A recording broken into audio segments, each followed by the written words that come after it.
where the Pulaski Academy Bruins north to face the 1 and the Panthers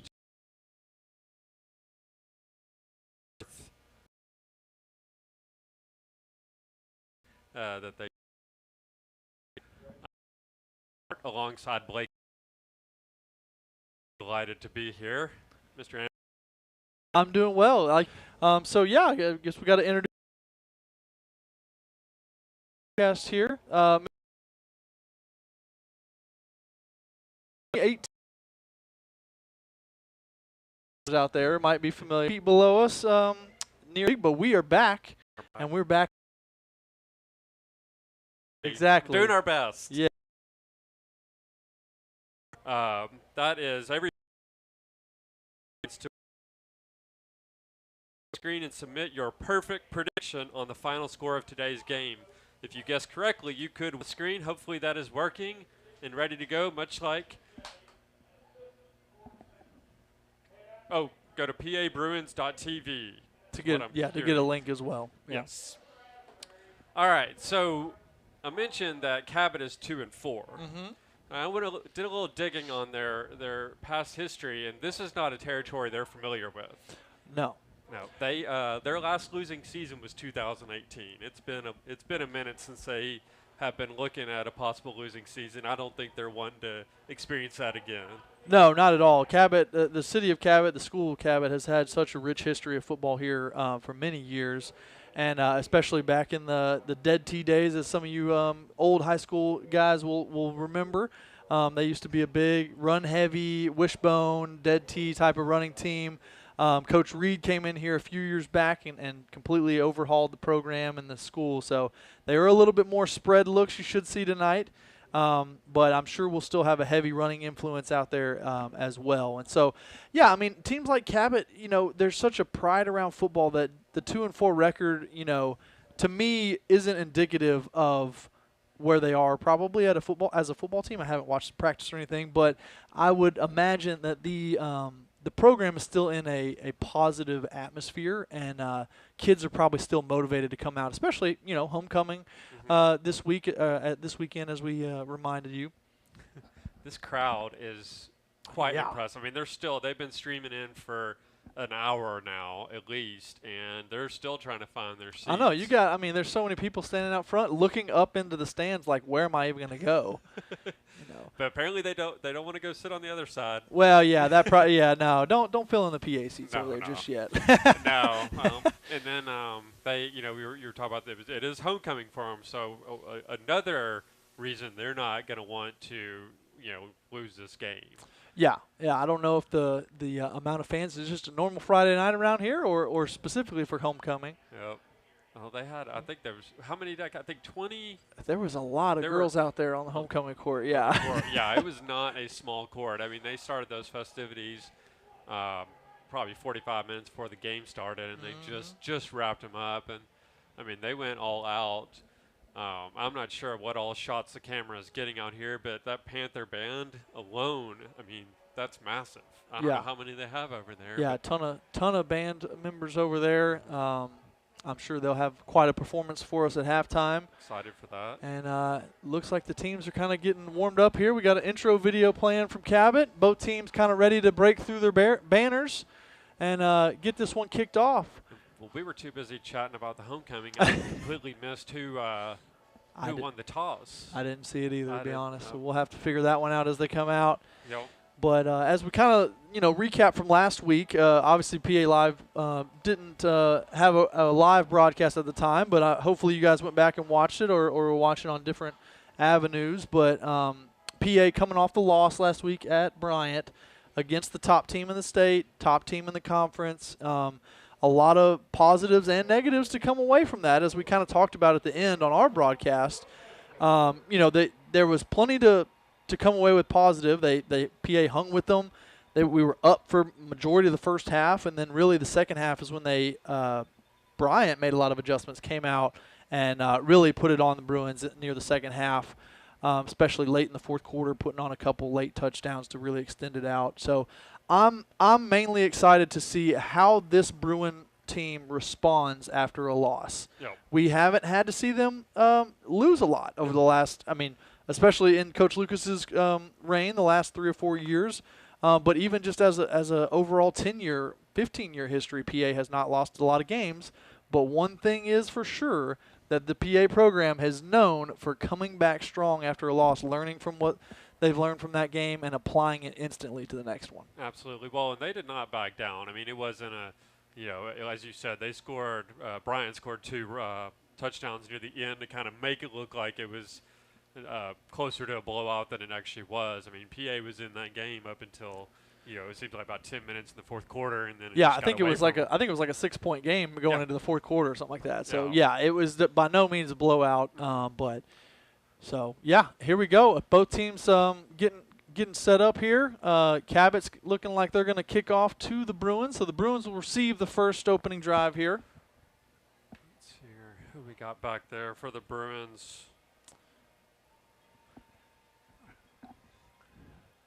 There's a catch. Caught it at the 15. Running back slips past one tackle and take it down at the 29-yard line. Yeah, that was KJ Colon on the return for the Bruins. Got us up to the 29. And bear with us a little bit. We're in a room with tinted windows, so it is a little bit difficult to see the numbers on some of these people. Yes. Well, and then there's the stadium lights, which fantastic for everyone. Oh yeah. On there, but it feels like we're kind of literally in the dark down here, up here rather. So here's Cobb in the shotgun. He's got one ride out to the right. Looks like almost a jumbo package. And there's the pitch. The tight end runs out of bounds, picks up about 10, 12 yards there. Was that Svoboda? Yeah, William Svoboda. That's a tough one to get down in the Svoboda. There we go. Down in the lungs there. But yeah, nice little simple catch to start the drive off. Got him a first down. Yep. So here's Cobb again. There's Kotros in motion. Oh, and that has got to be a flag there. He was hit. There it is. Yeah. There we go. There is our first penalty of the evening. Our penalties, of course, being brought to you by PI Roofing. As always, longtime sponsor of the Bruins. We appreciate them. Yeah, and a pretty easy, simple pass interference call for the refs out there. Mason Greathouse was running a slant route. Brandon looking his way really quick, and the ball was out on time, and corner just came up way too fast and pushed him down. Just got a little, anxious, try to keep him on his toes, and timed it just a little off, but Bruins will take it. Absolutely. So here's Cobb. He's got 2 running backs next to him, 2 receivers to the left, 1 to the right. Waiting for the snap.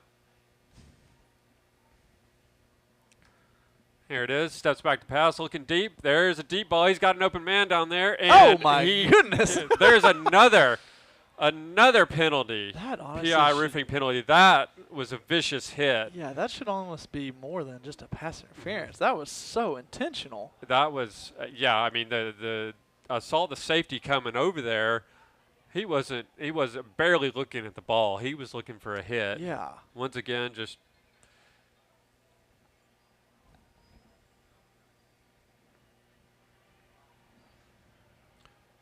we apologize for any buzzing y'all are picking up.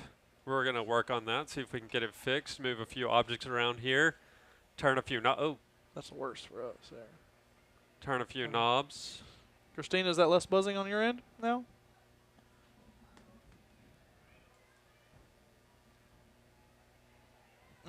Okay. Yeah, well, we were hearing it for a minute there, and I think it's the FM transmitter. Oh, okay. Maybe. Yeah.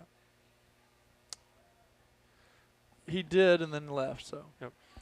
Here's Kotros, and he picks up about 7-8 yards on the right side. Offensive line doing a good job opening some space for him. Yeah, one thing that stood out, especially on that pass interference call just a couple plays ago, was how much time Brandon had back there. Offensive line did a great job protecting and keeping those defensive linemen on the line of scrimmage. And, yeah, the offense is backing up now. I couldn't hear what they called, maybe a holding or something.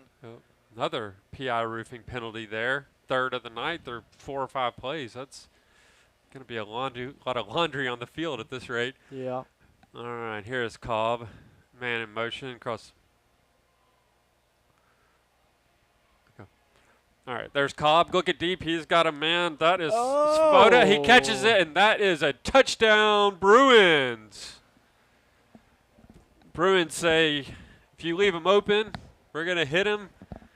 If you're not there to hit him before, right, exactly. He's going to get in the end zone. William ran right by him. They didn't have a chance to hit him early on that. That was an excellent job by Cobb to roll out of the pocket, find that man open downfield, and hit him on the run. Just 45 seconds into this first quarter, Bruins strike. Going a little trick play here. Williams actually at quarterback. And I don't see any hands up. Yeah, they say no good on the 2-point. It's tough to see who he. I think he may have been looking at Will Manning back there in the back of the end zone. Yeah. Oh, that helped. That helped? Yeah, that's fine. All right. Don't need the lamp. Just turned off the lamp. Give us a little more able to see better. All right, so the Bruins lead 6-0. Like I said, 45 seconds into the game. Good start for them. Yeah, absolutely. Good drive. Kind of, like you mentioned, a little sloppy with the penalties. Three penalties on that drive. Couple against the Panthers, one against the Bruins. So not the cleanest of drives, but ends in a touchdown nonetheless. And so as Landon O'Donnell sets this up, I am reminded of a game back in about 2010, maybe 2011, that Cabot, PA, I think it was the last time PA played at Cabot. And we recovered, I think, 4 onside kicks in a row to start the game.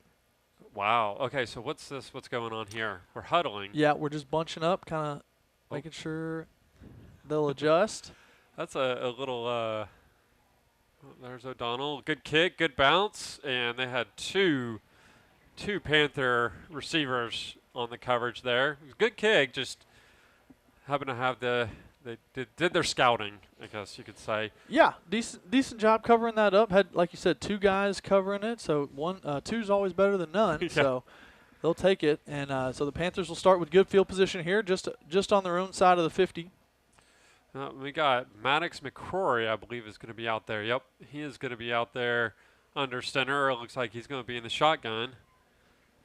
To his right is either going to be Keegan Vest or Isaiah Beatty. We'll see. There's the snap. He's looking to pass. He's looking deep, and he is taken down, but not before he can let it go. And there was who was on the coverage there? That looks like Caleb Kelly on the coverage. Yep. But man, who was that hit him? Was that Ronan Rutherford maybe that hit him? I couldn't see a number on that, but someone got a good smack on the quarterback. I don't think McCrory saw the number either. No, he didn't. At least he's okay, but I think that might have been the Bruins sending a little message back after those rough hits earlier. And here is a run up the middle. It's pushes forward for about 7 yards. Good job by the Panther offensive line to kind of get their running back pushed forward. Who was that out there? Yeah, I think Jake Fuller there at the bottom of the pile coming up there, but also, your stalwarts in the middle, Peyton Adams and J.T. Phelan in there making stuff hard for him. Yep. 3rd and about 3 coming up. Go. Definitely in 4-down territory here. Oh, yeah. There's McCrory waiting for the snap. Got a man in motion across the middle. Receivers to the right and left. There's the give, and he is across the 40-yard line to the 38.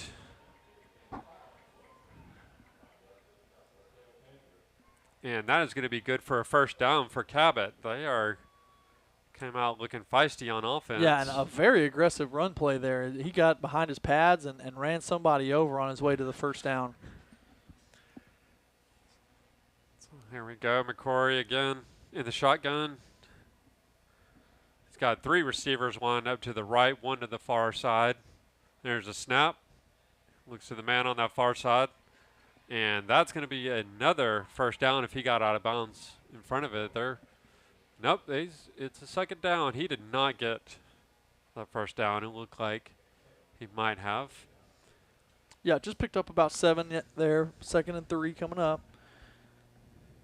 after the Bruins did such a good job on defense against Bryant for the first half especially, I'm really looking for them to lock in here and kind of lock them down as they get close to the red zone.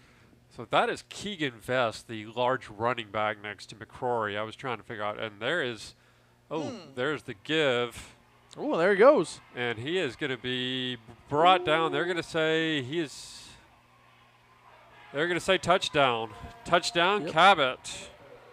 Yeah, missed tackle in the backfield by one of the linebackers and created a lot of space. Yep, it was Dominic De La Torre who was able to open up, or I guess find that corner and take it into the end zone. Let's see. Cabot is going to kick. Extra point. Try to take the lead here.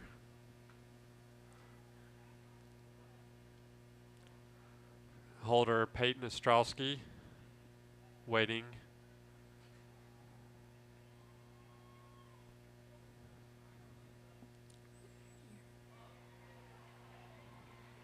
The kick is up and good, and Cabot leads 7-6 with 9:52 left to play in the first quarter. A very impressive drive.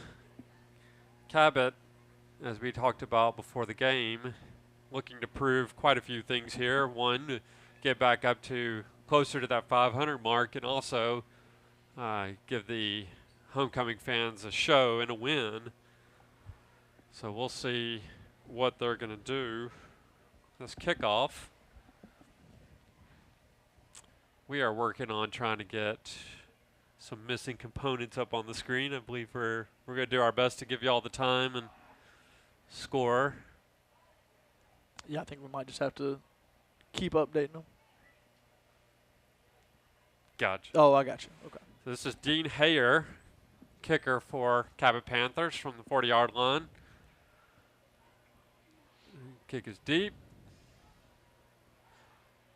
It is caught. KJ's going to test the right side now. He's got a little space. He's got good amount of room, and he breaks one tackle. Woo. Carries about 3 more tacklers with him almost to midfield.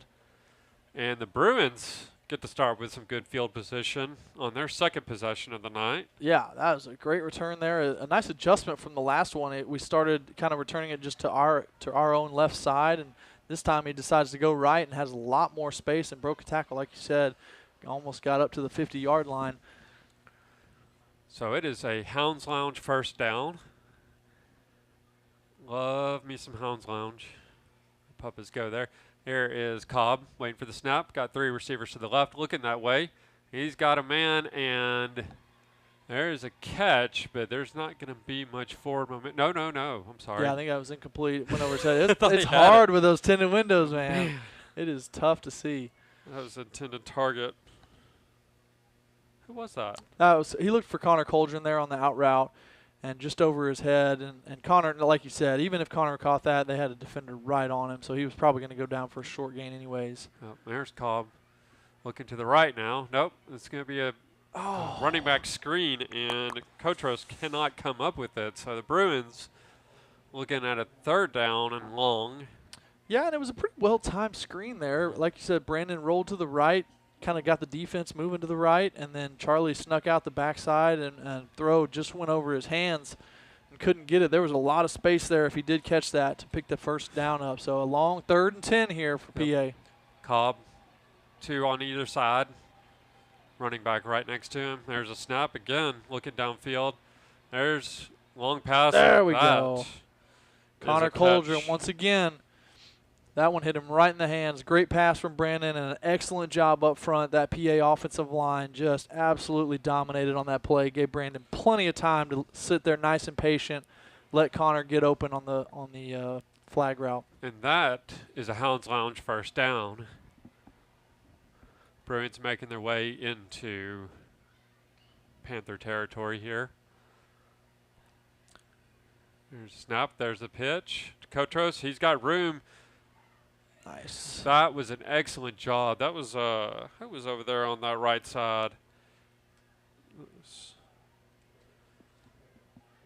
Errol. Yeah, Errol Muamua getting a block from the right tackle spot, got up on the linebackers, and a good block for Charlie to cut off and get the first down.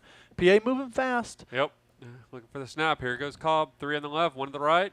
Fakes pass. There is to Calder again, and he is taken down that time.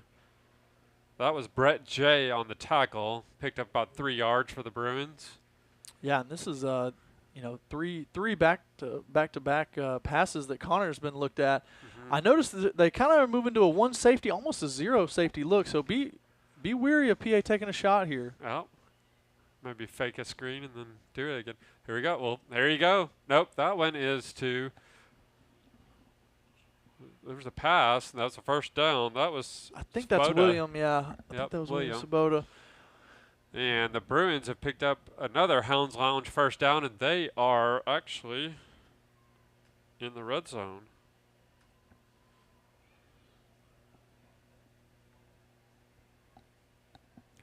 So here's Cobb.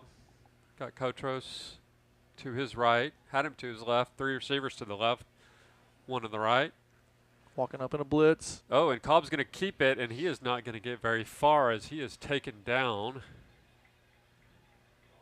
right at the line of scrimmage. Yeah, Cabot defense did a good job disguising their blitz. They came up late right as we were about to snap the ball. Both outside linebackers walked up on the outside, and really was kind of the perfectly drawn up play for what we had, that quarterback sweep. So here's Cobb again. Receiver's a little closer to the left tackle.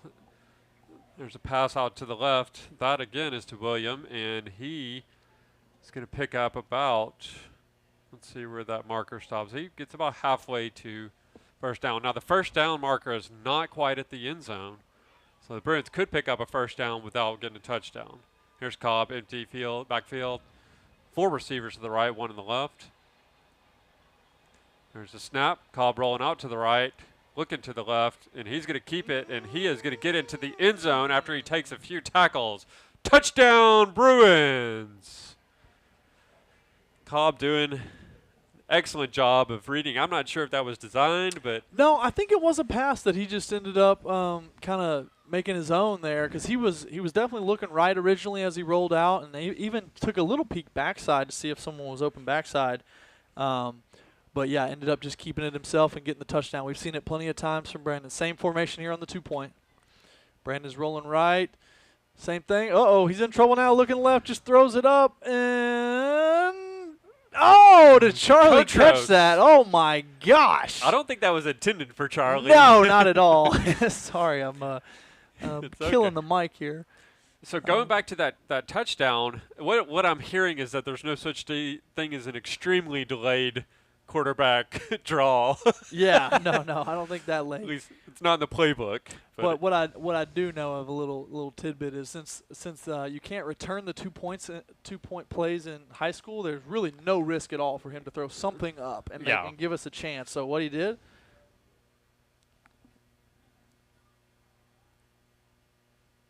Oh, the 2-point conversion. Yeah, 2-point conversion was good. It was good. The score is now 14-7. PA's up. 7 minutes and 58 seconds left in this first quarter. So three touchdowns back-to-back on these 3 opening possessions. So by either team, yep. If you came here for defense, you didn't come to the right night. Nope, a lot of Riley Hayes roofing touchdowns happening on this field.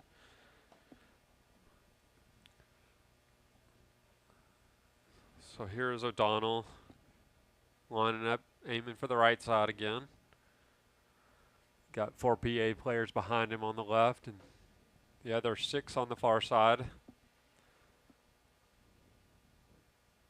Cabot Panthers showed they are prepared for these this week. Oh, that one takes good bounce, and it is loose. Still we'll loose. See, still loose. And I don't think the refs know yet. Nope. Still unpiling the pile. Haven't gotten a signal just yet. Based on the reaction by PA's sidelines, I believe Cabot came up with that ball. Yeah, our defense is staying out there. There's the white hat. Yep. So Cabot did recover that one. Although a good kick, good bounce, and a good ricochet in there. So PA definitely had a chance to get their hands on it. So that's what you want to see. That's it. That's all you ask for out of the kicker. Yep.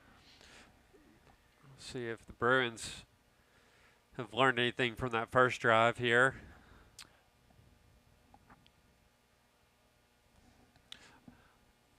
the voice in my headset is telling me that you all only have 10 minutes to get your perfect prediction in.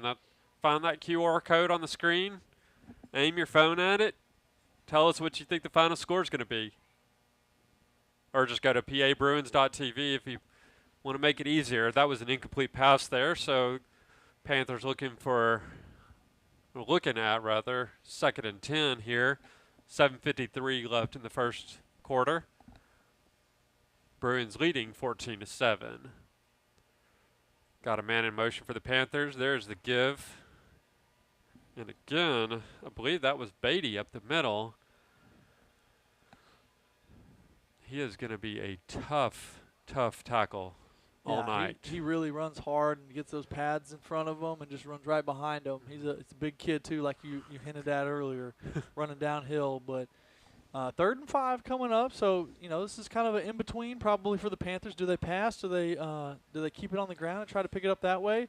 Last time on the crucial down on the touchdown, they ended up going with like a little fly sweep touch pass. We'll see where they go here. There's the give again, just straight up the middle. Woo, and he has got open, sees daylight, and the Bruins bring him down, but not before he gets to the 25-yard line. And the Panthers have come to play tonight. Yeah, beautiful crease by that Panther O-line. Honestly, they did their job, got up on the linebackers, and created a crease for him to pick up the first down. Oh, and I saw that it was, I guess, a fullback, and he just had tippy-tappy toes before just waiting to blow open a hole. So Hounds launch first down for the Panthers. There's a snap. There's a give again up the middle. Oh, my gosh. He's running off of people. And he is very, very difficult to bring down. Bruins had a little bit of trouble last week with the running backs. Just put a big back in there, and they got to focus on for sure. I tackling. I think Cabot probably looked at that Bryant film and thought, hey, we might be able to use some of these same concepts and get out the Bruin defense that way. So Panthers looking at another first down here. Lined up on about the 16-yard line.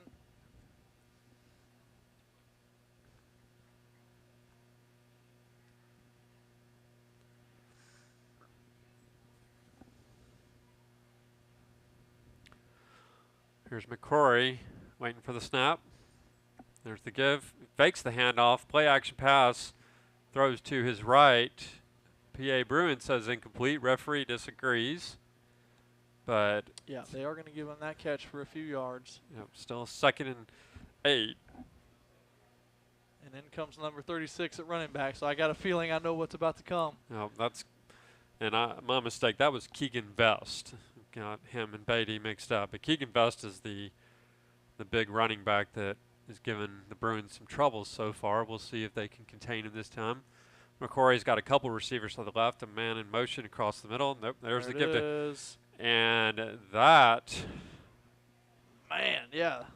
Jackson Redmond hit him in the backfield, and he still continued to drag until a couple more Bruins finished him off. Well, that's what you want to do. I mean, with someone like that, just grab onto him, hold onto him, and wait for your friends to come help you. Yeah, and it helps so much when Jackson Redmond got that initial penetration and got back there before he could even get 2 or 3 steps going. Because once he gets those 3 or 4 steps into it, man, it's a lot of weight moving forward. Well, it looks like they actually lost a yard. Yeah, no, that was nice. 4:54 and counting left in the first quarter. Panthers trying to even it up here. There's a snap. McCrory looking. Oh, and the Bruins blitz from that left. Again, that was Redmond, and who else was on there on the rush? Was that Fuller? Yeah, probably Fuller. And, man, they had that running back open for a nice, easy catch, but they just kind of underthrew it, made him stop and turn back, and he couldn't make the catch, luckily. Yep. So we kind of got away with one there. All right, so here is Panthers. Lining up for a field goal. The kick is up, and it is no good. Nice. No good, say the Stripes. Right. So Bruins will take over in Cabot territory.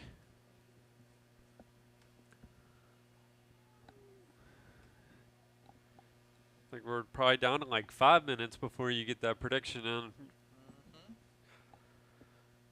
PABruins.tv, folks. Get there and nothing to lose except for your pride and maybe 30 seconds of your time. And everything to gain because that place is delicious. Oh, it is. Homers. Yeah. Oh, my gosh. All right, so here's Cobb. He's got running backs on either side, 2 receivers to his left. Cobb is looking to his left. He's looking deep down the middle, and he overthrows intended receiver. And, that's a bright spot right there. We got Walden Culpepper back off of his injury. I think he had broken a collarbone maybe early on in the season, first game of the year. And so it's nice, bright light there to have Walden out there running a deep route. And Cobb looked his way, but couldn't hook up with him. Culpepper, he had 18 receptions, 194 yards so far in the season. So, yeah. And if that's on a okay, we're marching. I did not see I didn't see it. PI roofing penalty out there. Maybe it was a pass interference on. It might have been, or holding. He got held up. Yeah, but I thought it was because he was hitting a stop and go. I didn't realize it was involuntary.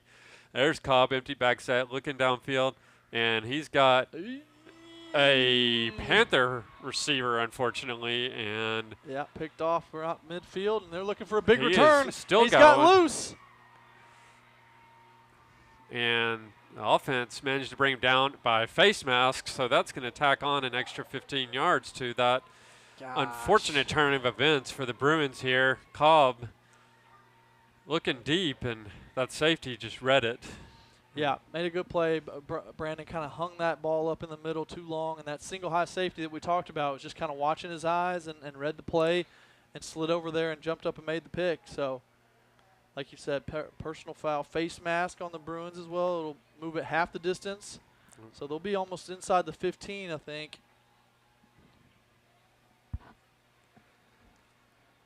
And not what you wanted on that drive there. We have some live fan feedback here. Way to go, Charlie, from Yaya and Papau. Am I saying that correctly? Oh, sounds good to me. Papu. I'm sorry, Papu. I like that better anyways. All right, so here's McQuarrie, handoff to Vest. Vest does not see much, maybe a couple yards in there. Bruins have definitely gotten smart about what's going to happen when he's on that field. Yeah, you saw Peyton Adams at the bottom of that pile, stuffing it up. Ronan Rutherford on that right side for the PA defense as well. And give a lot of credit to Caden Nash as well to stop some of these running plays. He's going to be crucial on stopping this big running back. Mm-hmm. So as we go under 4 minutes here in the first quarter. Here's the snap. McQuarrie fakes the handoff. He's got trouble on his left side. Get him. And he's got a man, and he catches it. And that is a touchdown for the Panthers. Quite an acrobatic catch there. And number 14. This could be Aiden Tatum. And nice improvisation by the quarterback as well. The first read wasn't available, and scrambled backwards, scrambled out to his right a little bit, bought some time, and found him in the end zone. Somebody on his offensive line saved him, too. Yeah, there's the kick is up, and it's good, and it is a tie ball game with 3:42 left in the first quarter. Bruin fans, if y'all want to say hello, say go Bruins, say give me that homers, whatever, feel free to chime in on the Remax live fan feedback. That's Ron Jones Remax Affiliates Realty. Ron Jones and Charla Emery offer you a combined 40 years of real estate experience for all of your residential or commercial needs, whether you are buying or selling. Ron Jones Remax Affiliates Realty is standing by to take your call and schedule a market survey and consultation at your convenience. For listings or more information, call 501-416-3658 or visit them online at ronjonesrealtor.com. That's 501-416-3658 or visit them at ronjonesrealtor.com. So the Panthers set to kick it off for the third time tonight. Bruins did receive the ball to start the half, and the teams have traded touchdowns. Not directly, but there's the kick. And again, looking on the right side, no, he's going to cut back to the middle dodges 1 tackle, 2 tackles, 3 tackles, carries Another a good one. 4th tackler, and again the Bruins starting with good field position. Yeah, KJ definitely doing his part on the kick return, and as well all the guys up front blocking. And PA is going to have another good starting field position here on their own 40-yard line. We'll see how Cobb bounces back. Yeah. I expect him to. For sure. Him and Coach Thrash, I'm sure, had a nice long conversation after that one, because really that was probably an unnecessary throw to throw it up in the middle like that. Probably didn't need to take the risk, especially it was just first or second down. I'm trying to remember back. So it wasn't that crucial of a play that you needed to force that in there. So here we go. There's Cobb. Here's the give. Is that Coach Ross? He's up the middle. He's picked up 20. He's at the 40-yard line of the Panthers. Woo. Gets a little shove at the end there, but that is going to be good for a Hounds Lounge first down. Yeah, beautiful run there. Good job up front by the offensive line to create that hole. And it's just a nice, simple draw play for Charlie to get some space, and a nice cut by Charlie to get it back outside and picked up almost 20, 25 yards there. So a good opening play. Yep. There's same formation. 3 receivers to the right, 1 to the left. Cobb rolling out. His first pass after the interception is a nice one to Williams Svoboda, and he picks up about 4 or 5 yards. That's what you want to do after a bad interception throw is, give him a few shorter throws. Yeah, exactly. I think that was definitely part of Coach Thrash's game plan to come back out after that and not only start with the draw play, get a nice play to go in there, but then, like you said, a nice rollout, simple pass. Probably look for another one here maybe. Yep.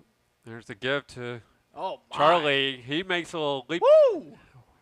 There's a bulldozer of a running back ourselves. My goodness. These running backs on both teams are running people over. Well, and I mean, again, that offensive line. I mean, I know Kotros made one man miss, but they just opened up a hole there. Yeah, he didn't get touched until he was 7 or 8 yards down the field. So, yeah, another hats off to the offensive line, especially that interior 3, Park, Crabtree, and Owen Duke doing their thing.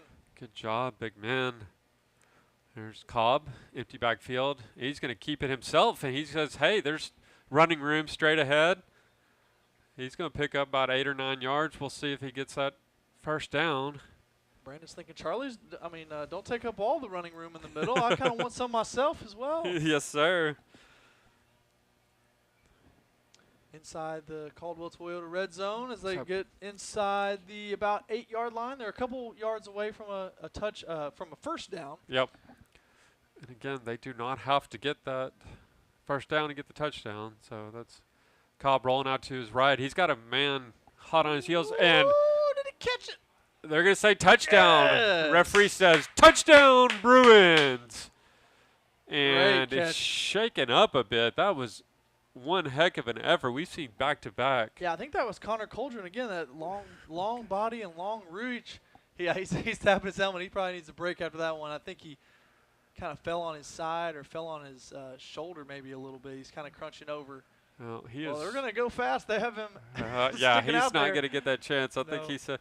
But they're probably not looking his way. The defender might be lined up on sides. Nope. All right. They're looking at him again. And he's nope. And that is actually picked off. As you mentioned, it doesn't count for anything. Right. I don't know if the coaches saw. I don't think they did. Yeah, Connor was not ready for that. So. Are you kidding me? Yeah. No, that's okay, though. I mean, after that effort, what are you going to do with that catch? So the Bruins lead 20-14 with 1:57 to go. And I believe, are we waiting for that voice in the ear to tell me if we've run out of time to do we have a countdown for getting in that the prediction thing, or how's that work? Yeah, it was at 7:30, I think, is over. Okay. So, yeah, all right. Perfect prediction is over. Time's up. Well, but the points are not over. That's all I know. The points are continually going up. So if you only had 20-14 as your final score. Yeah, we have had 5 different Riley Hayes roofing touchdowns so far in this game, and we are not even done with the first quarter. So Bruins looking to recover their first onside kick for the night. O'Donnell out there again, aiming it to that right side, the far side.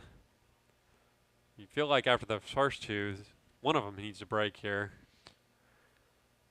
Yeah, let's get a nice bounce. It's a spin. Yeah. It's a good bounce. Oh, and again, another Panther player just right there. Yeah, I think that was number 14 who caught that touchdown just a minute ago. Yeah, his all-hands team for sure. Yeah, for sure. Made a great catch on the touchdown and a great catch there as well to give them the ball. So they're actually going to be set up on the PA side of the field, 48-yard line. And one note from that last drive, I finally noticed that Katros has been in there the whole time at running back. Javion not making an appearance yet, so I'm going to assume he's hurt tonight and not going to play at all if he hadn't played these first 3 or 4 drives. Yeah, that makes sense. And the Bruins sniff out that quarterback keeper, and they bring him down. That's going to be a loss of 3 or 4 yards at the very least. Yeah, Redmond and Nash combined in the backfield. Great job. Quarterback kept it. He faked the sweep.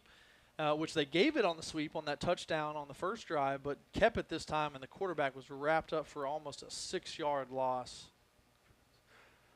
So we got the Panthers looking at a second. Actually, they lost 6 yards. I thought they were going to give them forward progress. They did not. So we're counting down at 1:22 and counting left in the first quarter. Bruins shift that front line. McCrory looking deep, and he's in trouble, and he is taken down again. Again, I'm very surprised that the Panthers are not just giving it to those big backs. I know. They had so much success with it, and now these first 2 plays, they go away from it. And now they're looking at a third and a mile. Yeah, third and really long. So, Bruins defense making up for those first few drives and showing, hey, you're not getting past us that easily. No, definitely taking a stand here on this drive. 3rd and long. Now the PA defense can lock in. They have to pass it here pretty much. You can bring all kinds of blitzes. Well, they're just going to hand it off to that big back again, and he's got a lot of space. He's going to pick up.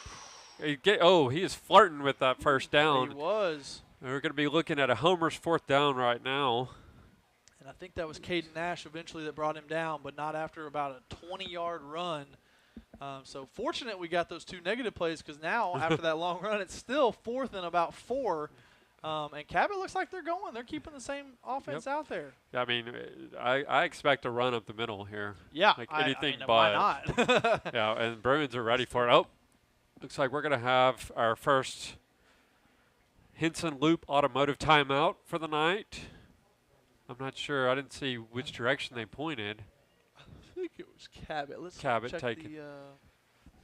We still got 3 for each. Oh, I'm sorry. That's the end of the quarter. Okay, yeah. We got to kind of peek around the corner here to see the time. So that is the end of the first quarter. My bad. Bruins with a 20-14 lead here. Panthers looking at 4th and 3. Now I'm going to tell you all a little bit about the halftime sponsor. That's Eagles Carpet One. At Eagles Carpet One, they can get it for you at wholesale. That's not just a slogan. At Eagles Carpet One, it's the real money-saving story. You can get the lowest prices on carpets, floors, and real wood cabinets. They have nationwide buying power, low overhead, and local ownership that makes this possible. Don't shop at the home centers or online when you can shop local and get the best wholesale prices. At Eagles Carpet One, we make it beautiful for less. EaglesCarpet1.com. We appreciate them for being a longtime sponsor. Yeah, they were sponsoring back when I was calling in 2018. There's the handoff. There's the give. Ooh. And he is going to pick up that first down. Again, he is still going. Man, what a leg drive from Vest there. Goodness. Yep. So picked up the first down into PA territory, down to about the 34-yard line. Yep. So that's to be a Hounds Lounge first down for the Panthers. And the clock is ticking. They some pretty funny animations I'm just now seeing on the board. Oh, I hadn't even seen them. It was video board. I'll tell you all about it later. Here's the snap. McCrory, again the give to Vest. This time Vest runs into a PA wall. Yeah. So that was number 44 out there for the Bruins. It was Ronan Rutherford. I love that name. Yeah, great name, especially for a defensive lineman. Just getting in there. Ronan. Yeah. But, yeah, good tackle by Ronan. Minimal gain, just picked up about 2 yards, 2nd and 8. 11 minutes. It's one thing about these runs is that clock's just going to it is. eat away at it. There's the fakes, the handoff. Trying to McCrory in trouble. And there's the pass. There's the catch. Wow. And he is in the end zone. I mean, there's nothing you can do about that. I mean, we really had good coverage. That was Hartford Lowe right on his back. And he just caught it. Just a great catch. Oh. And pushed him right across the line for a touchdown. Yep. So the Panthers looking to take the lead again. That graphic was With this funny. extra I'll give you point. That's Yep, 20-20. They're looking to take the lead with this extra point. It is up, and they're going to say it's good. Yep. So the Panthers leading 21-20.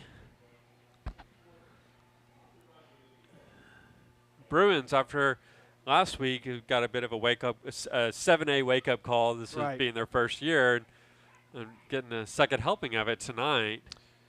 Yeah, for sure. This is it's definitely a test, and kind of like I was saying at the beginning, you know, that 2-4 record does not show what this Cabot program is all about, and they have a rich history of football in this town, and these kids have been in the program. I know they start them young. They probably start them in, you know, elementary or middle school time, so they're very familiar with this program. So these kids are not going to go down lightly. No. Well, and then they just have so many. Yeah, I know. I'm looking up and down the sideline as I was talking, and I see. I mean, they've probably got 100 players out on the sideline. There's not a lot of small guys out there either. I mean, No.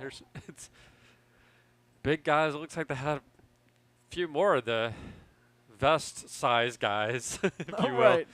So here's the kickoff. Bruins looking for another good field position. Running to the left this time. Keep kicking to KJ, too, and there he KJ goes again. He's got a lot He's of at the space. 50. He's at the 40. He's at the 30. Yes. 20. 10. Touchdown, Bruins. KJ making them pay. I mean, they've tried it 4 times, and he's had good returns on all of them, and now he makes them pay the ultimate price of a touchdown. So the Bruins answer right back. 10:40 left in the second quarter, and it's 26-21. We'll see. They're going to go for 2 here, get back that 7-point lead. The only disadvantage to that is the defense has to come right back out. Right, exactly. You know, they don't get any time on the sidelines. Nope, not at all. That'll be interesting to keep an eye on. Yep. So here's Cobb. Charlie is really far back in this Yeah, formation. I was trying to figure that out. That's tipping me off for maybe something tricky coming. Maybe a handoff and a pitch back. Flea flicker. I don't know. We'll see. There's a snap. Cobb's just going to give it, and there it is. Oh, Pass, nice. and the catch is good. And you sniffed that one out. Panthers did not, but so let's see here. That's going to be a 2-point conversion. Who was on the reception? I think there? that was William Svoboda. I got a big old beam. The stadium is a very impressive structure, but there's just a big old steel beam right in the middle of the press box, and makes it a little hard to see at that end zone corner. So the Bruins answer right back with a kickoff return. That was a Riley Hayes roofing touchdown, brought to you by KJ. Right.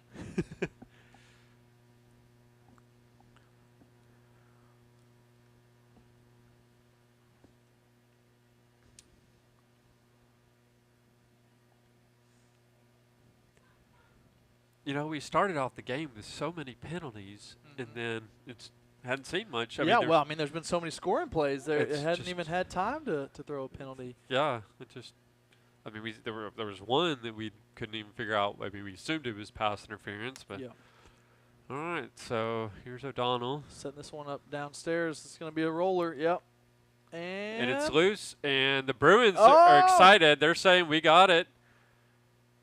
And where's the white hat? I think PA acts like they have it, I think. The referee's facing. I haven't seen.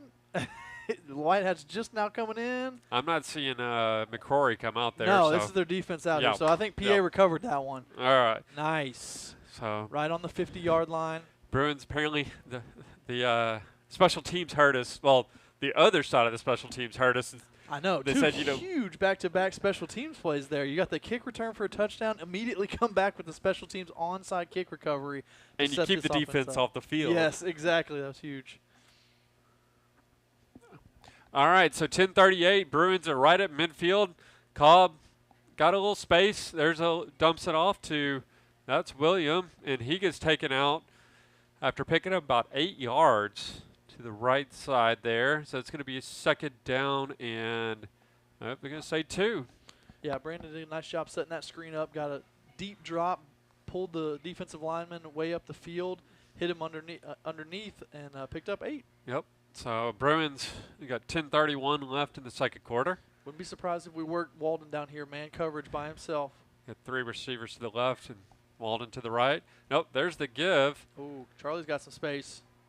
Oh, and he trips, but at least he picked up the first down, and hopefully he is okay. I'm afraid the way that he reacted, he may not be. Yeah, because did anyone even touch him, or did he go No. down on his own? He tried to zig, and unfortunately his legs tried to zag. Yeah, the trainers are coming out to look at him. I hate think, to see that. I think that was kind of a non-contact injury. No. And that's going to be the second running back now. He's holding a hamstring. Well, we will take a Henson Loop automotive timeout. We haven't had one of those in the first half so far. Hopefully, it's just a hiccup, if you will. Yeah. Well, he did pop up there, so that's a good sign. Good deal. Okay. Man, he took the breath out of all of us. All right. So, I'm not sure we'll see him back out in the field this half. Hopefully. Yeah, he's got to come out for at least one play, and so it looks like they. Oh no, I think Bryce Gittens came in as the third running back now. He's out wide down bottom of your screen. Gotcha. So 3 receivers to the right, 2 to the left. Here's Cobb, empty backfield. He's looking to the right. He's got time. You're looking deep now. Yeah. Nope, now he's going to run. He's going to There you keep go. it. He's picked up 5 yards, Smart about play. 6 more yards, and then runs out of bounds before he can take a hit. Don't want another player getting hurt. And Bruins looking at a second and about 4 with 9:59 left in the second quarter. Bruins leading 28-21. I'm getting a couple texts that the screen is black. Yep, we're aware that the screen is black. We're working on it, and but we will try to give you as much radio voice as we can here as we go under 10 minutes. Here's Cobb, 2 receivers to the right, 2 to the left. Single back to his left, waiting for the snap. Do we see who that receiver is? Cobb's got no one downfield. Well, he had a man, but it was triple coverage. It was a safe throw. Did we see who came out there on? He was looking for Hunter Ardawan down here on the right side on a flag route, but he was pretty well covered. That was going to have to be a really, really tight pass to get that in there. Yeah. So it is 3rd down and 4 to go. Bruins right at the 30-yard line of the Panthers. Stands getting real loud. Crowd's getting up. Cobb rolling out. He's got a man deep. Play. It's caught. Oh, it's good. Did he get the touchdown? They're going to say, nope, he went out of bounds at the 1-yard line. Oh, come on. Excellent catch, though. Again, it was fantastic defense. He kicked the pylon over. That should be a touchdown. What the heck? Well, Will Manning made the catch deep in the right end zone, or just short of the end zone, rather. He's now down on the 1-yard line. So we say it was in the end zone. Yeah, I think it was. Are we? Brandon's got quads to the left. 1-yard line, rolling out left, looking back to the right again. This is a couple times doing this, trying to make something happen. And it's caught, and it's good. Touchdown, Bruins. Who was that receiver? Caught by Bryce Gittens, the new running back in there, getting a chance and making a play. Good job by Gittens there. And he was the receiver lined up solely by himself here on the right, and so he was the one that had to, as Brandon rolled back out this way, had to make something happen and got open. That's his first touchdown catch of the year, 8th catch total of the year. It was only good for 1 yard, but hey, the touchdown. Very important yard. Yeah, exactly. He'll take it. So the Bruins actually look like they're lining up to kick a extra point rather than go for the 2-point conversion. It's 34-21 now. And since we don't have a screen, I'll say Charlie Katros is out there to put the hold down. So I think we're good on that. Yes, sir. We no like injury, to see hopefully. that. Snap goes down, hold is good, and the kick is good. So Bruins back-to-back touchdowns there. Take a 35-21 lead with 9:40 left in the second quarter. And that's the beauty of the onside kick philosophy is you got that touchdown, instant onside kick recovery, and another touchdown right back to back. So that is what you need to really stretch this game out and maybe change the offensive plan of this Panthers as they come back out. It'll be really interesting. Can they stick with are they patient enough to stick with this running game and keep it going? It's been working, but do they stick with it, or do they start to start throwing it a little bit more? That is an excellent point because it's once you get that lead, it's and especially as much pressure as the quarterback has been under when he does drop back to pass, it's the Bruins have been in his face when there's not a handoff. Now, that being said, first thing the Panthers are going to have to do here is recover this onside kick. Yeah, they've got a job in front of them here. So it looks like Landon's going to set up another squib kick here, set up a little spinner kick. So it worked last time. We're going right back to it. After this kick, I got a question for you. Okay. I want to here it comes. Test your knowledge. Oh, it's a good kick. And Panthers fall on that. It's going to be at the 48-yard line in the Bruin territory. Can you do drop kicks? Yeah, you can. In high school? Yeah, you can. And are you referring to the South Carolina game yes. Last week or 2 weeks ago maybe? Yeah. So, yeah, that's also a rule in high school as well. We have done it here. I like to maybe think that we may have pioneered that a little bit a few years back here at PA. We did some of those. And but, yeah, as long as as you drop the ball, it has to touch the ground at least, then you can kick it just like normal. You could kick it deep like that if you're really talented. But, yeah, we've done a couple drop kick onsides in our day. And, yeah, it was awesome to see that South Carolina play work. So referees waving off a PI roofing penalty there. I'm not sure. We may have touched it early because it was such a slow roller. Our guys may have gotten in there early or hit them too early. Yeah. But Cabot recovered nonetheless. So they'll take over right at about midfield, it looks like, maybe just past. 40. Oh, let's see. Where's this marker? Yeah, 49-yard line, Bruin territory. So let's see here. McCrory in the shotgun got two receivers to the left, one to the right. There's a snap. He's looking to the left. Got a man. There's the catch. He's trying to make a Bruin player miss. Not going to happen, but they do pick up enough for Hounds Lounge first down. I think that was Jack Trolfa that pushed him out there from his safety spot, came down. And that kind of answered our question there. 1st and 10, they came out throwing, got away from the running game. So they're down 2 scores, 9.5 minutes left in the first half. And they have kind of gone away from their original game plan. That was De La Torre. That was a quick throw. I mean, it was. Yeah, he got it out of his hands quick. Yeah, did not give the Bruins time to get to him. Vest is back there again. They're going to hand it to him. Oh, Bruins came for him. There we go. I mean, they were looking to blitz, but they still recognized what was coming. And brought the blitz, but also a good low tackle from Peyton Adams in the middle. And that was probably something that Coach Taylor and Coach Adams on the sideline probably went back and told the defense is like, hey, big guy, you got to tackle low. If you tackle Vest up top on the shoulders, he is going to give you a couple shoulders. So the only way to bring him down is to take those ankles out. That was only good for 1 yard. So 2nd and 9 for the Panthers here, right at the 35-yard line. And there's Vest again up the middle. He is stopped again, though. Maybe picked up good for a yard or two, but the Bruins. Gang tackle there. A lot of people in on it. Jake Fuller, Caden Nash, Peyton Adams, I think, as well, gotten a little half tackle on that. So 3rd and 8. So here's great 2 stops there after back-to-back handoffs. This should be a passing down here, 3rd and 8. Yeah. Well, on the Bruins, I mean, they're basically saying you're going to have to beat us to the air. Right. Like we go, 1, 2, 3, 4, 5, 6, 7 in the box. Well, movement up front by the Bruins. And screen pass. He comes up with it. Wow. And that is good for a first down by the Panthers. That was Just seeing a lot of impressive catches Yeah, tonight from both sides. Yeah, that was Vest again, the big running back that you thought may just be kind of a bowling ball, but he swings out there on the screen pass and makes a great catch too. Somehow caught it off the side of his helmet and then brought it in and had the wherewithal to pick up a few more yards. So that's a first down for the Panthers.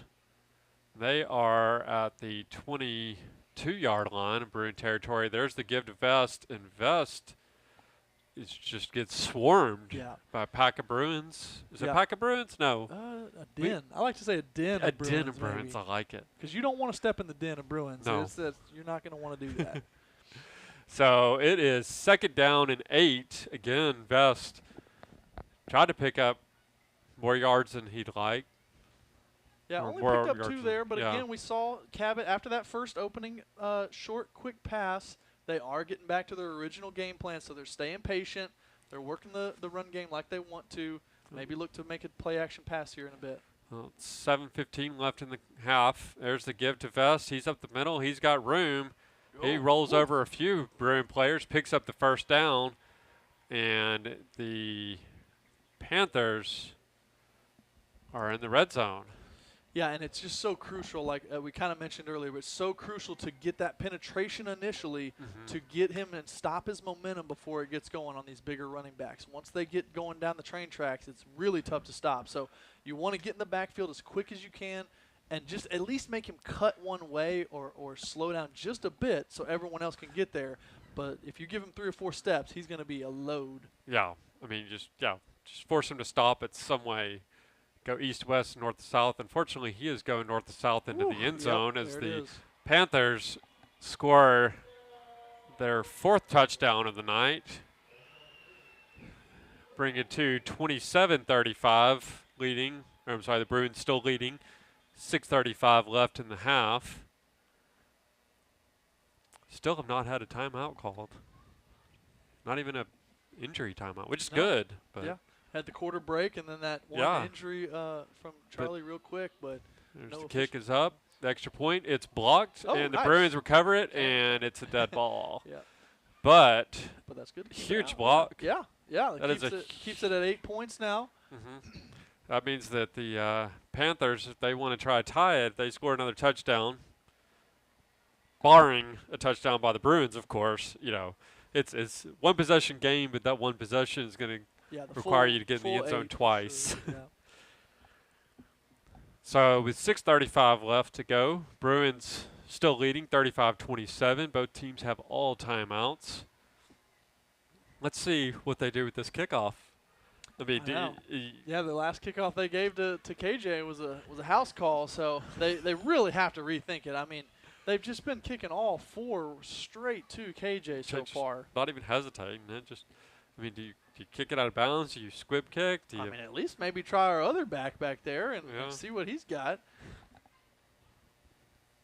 But I'm no special teams coach, so I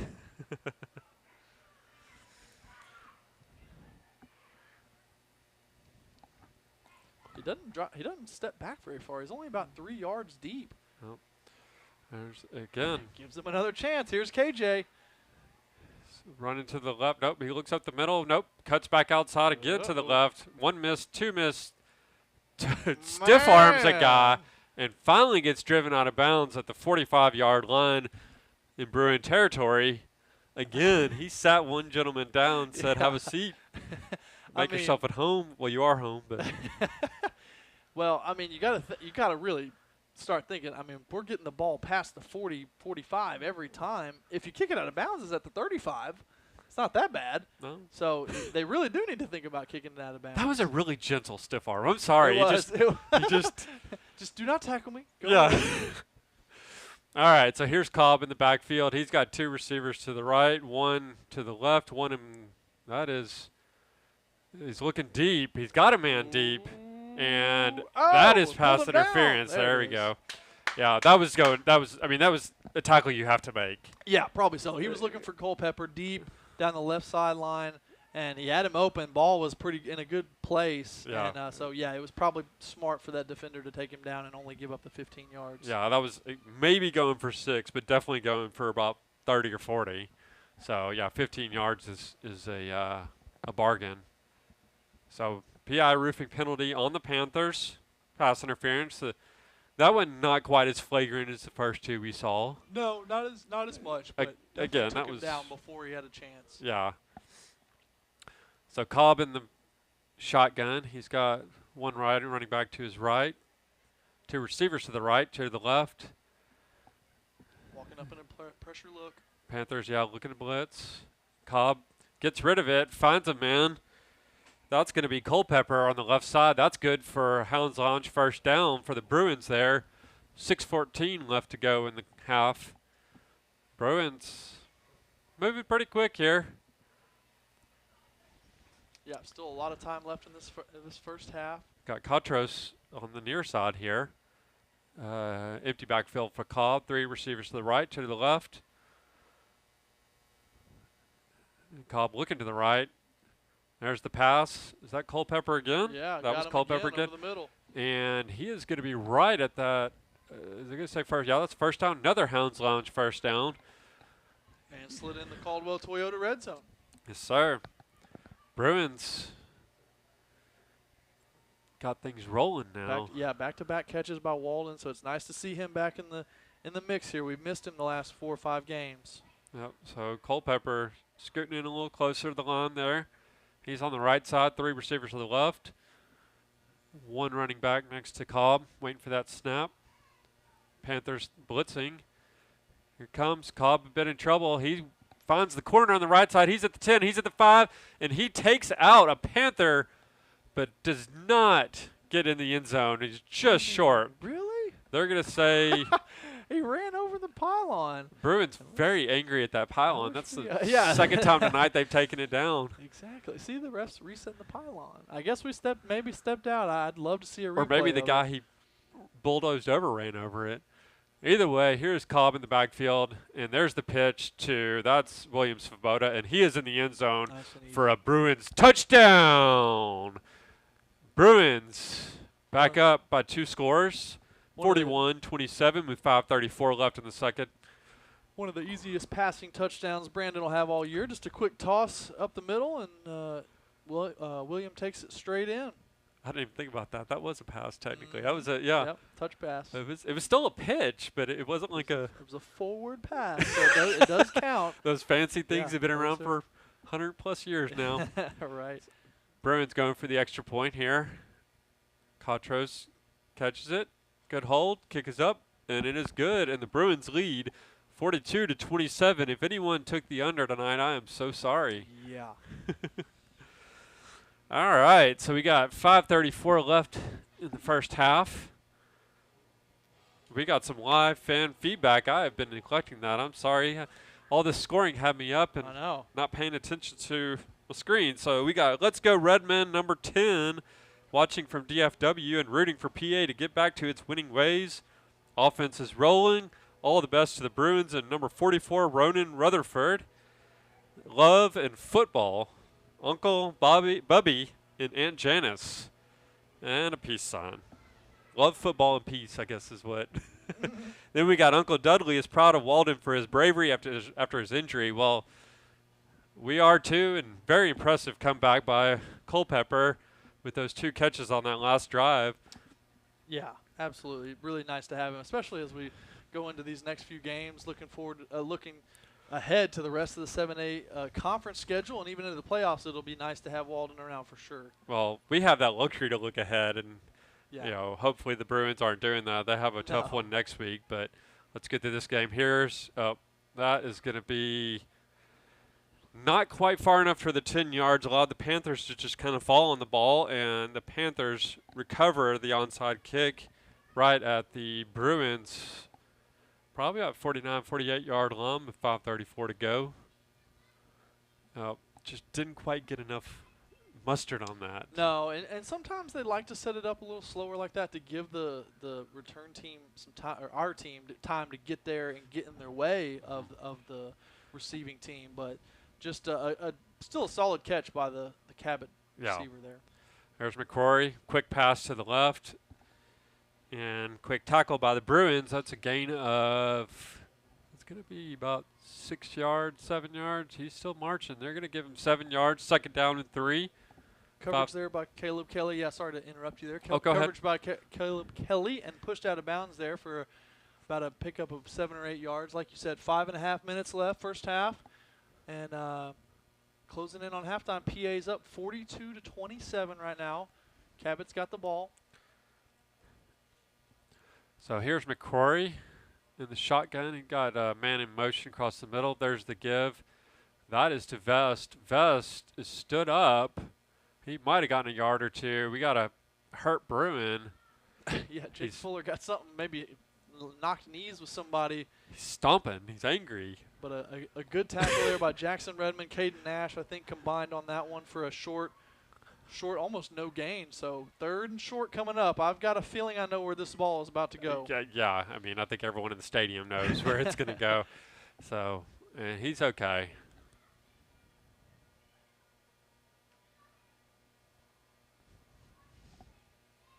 So 3rd and 1 coming up. Vest in the backfield. Hands off up the middle, and he's got enough room. He's got more. Past the 35, almost down to the 31-yard line. There are just bodies all over that field, and we have a Bruin player down. He's hurt. Let's see what's. Yeah, and that's what happens once this running game gets going and those offensive linemen get running downhill, is that it starts to lean on the defense and makes it a lot harder.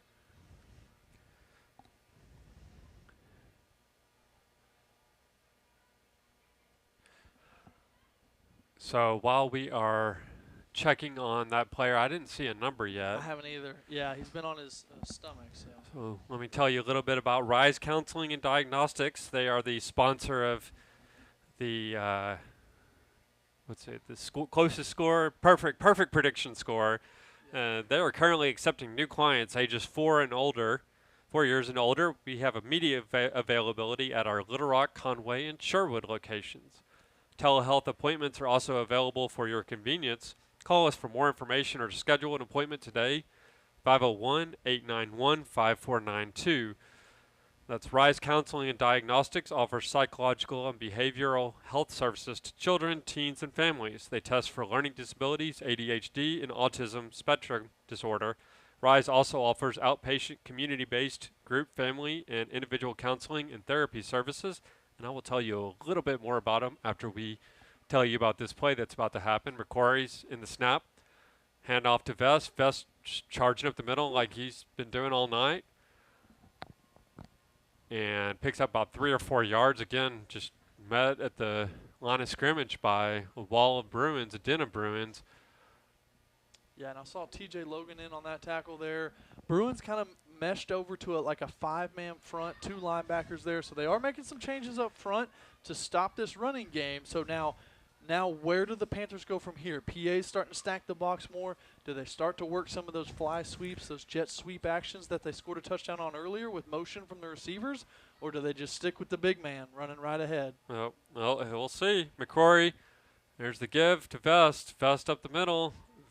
Again, just a mass of red and white down there. Picks up maybe 2 or 3 yards. Stood up. No one ever actually went down to the ground. So it's 3rd down and 4 to go. 3:34 left in the half. And this kind of feels like an homage back to the old school Cabot days of dead T football and double tight wishbone looks. This is what they're doing. They're giving the ball to the big man and letting him roll. Well, Evan Mathis came out there for the Panthers, so maybe looking for a pass. Nope, there's the give. Jet sweep to the left side, and he's going to pick up the first down and a touchdown for the Panthers. Yeah, and that was what I was afraid of. They saw the same thing I saw. The Bruins started bringing more guys inside the box tight, starting to tighten everybody up, and there they go, right out the left side, around the corner. Give it to the fast man, let him find the corner. I did not see who that actually was. That was number 4. Yeah. 2-9. Oh, that's De La Torre. He's been all over the field. Said his name a number of times tonight. So Cabot going to go ahead and kick the extra point. That's going to put it at, if it's up, it is up and good. That's 34-42. Bruins still leading. 3:05 left in the first half. So it's one possession game again. Yeah, this is such a weird feeling for this first half because we haven't had a game this year like this where the defense has been struggling so much and the offense has obviously done so well. We've had games where obviously like blowouts where the offense has done so well, defense has held them short. We've had some like low scoring affairs, kind of like the Bryant game where it was like 14-17 at half, 14-21 at half, low scoring games. This is one we haven't really seen yet where both teams are scoring. Our defense can't find a stop right now. So definitely some adjustments going to need to be made from the defense and Coach Taylor and the rest of the staff as they go to the halftime break. Oh, so here is Panthers. I'm just still confused why he's so close to the ball when he kicks it. And then gives it right to KJ for us to take it to midfield, huh? Yep. So here's KJ. Yep, he is past the 30-yard line. He cuts back. Oh, and they stopped him at the 36-yard line. And we got to celebrate getting to the 36 because that's about the shortest return we've had so far. Oh, my goodness. You know, yeah, they're going to take it. Yeah. So I was telling you a little bit about RISE Counseling and Diagnostics. Let me finish that up. So they test for learning disabilities, ADHD, and autism spectrum disorder. They also offer outpatient, community-based program, family, and individual counseling and therapy services.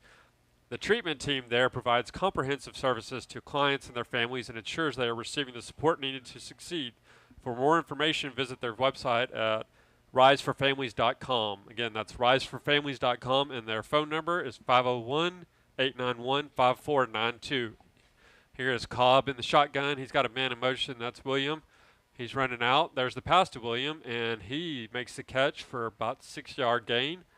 Brandon's going to be looking at 2nd and 4 with 2:48 and counting left. Yeah, and as we go closer to that 2.5-minute range, I'll be interested to see how Coach Lucas draws this possession up. Does he tell Coach Thrash to go ahead and score as quick as he wants, or does he want to try to milk some clock a little bit to save his defense and try to just score right as the clock expires to not give Cabot a chance? Handoff goes to Katros around the left side. He's got a lot of space. Might have something to say about that. Oh, yeah. There's a first down, a Hounds Lounge first down at that for the Bruins, and they are in Panthers territory right at the, we'll see where this little flashing number 1 leads. Oh, they say at the 40-yard line, 39-yard line, so Bruins are not slowing down. 2:17 left in the half. So much for Charlie getting hurt. That was a great-looking run there. Yeah. Cobb, under pressure, gets rid of it, and good pressure by the Panthers. Yeah, kind of the pressure there Incomplete pass. on the front side. Yeah, he's looking for Will Manning down here on the right side. But Brandon had a lot of pressure up front right at his face. He couldn't get a good running start towards the line of scrimmage to get some more heat on that ball. So it kind of lofted up and was up in the air too long. Well, they had 2 receivers over there, and so the Panthers had 2 defenders and just gave them a little extra coverage there. So we'll repeat that, or not repeat, but we've got 2nd and 10. Cobb looking at the screen pass. It's good. And he is going to pick up the first down. He's at the 20. He's nice. The 15-yard line for the Bruins. They are in the Caldwell Toyota red zone, knocking on the door, trying to push this back up to a 2-possession game. Yeah, and great. Again, screen passes often come down to great timing, especially by the running back. So good job by Charlie to time it up right as he runs that route, but also good timing by the offensive line. You saw Errol Amuamu on the right side, Carson Bales on the right side out front. There's a lot of timing in there that takes some practice and takes some feeling out to get it right. But once it's timed up right, it's a great play.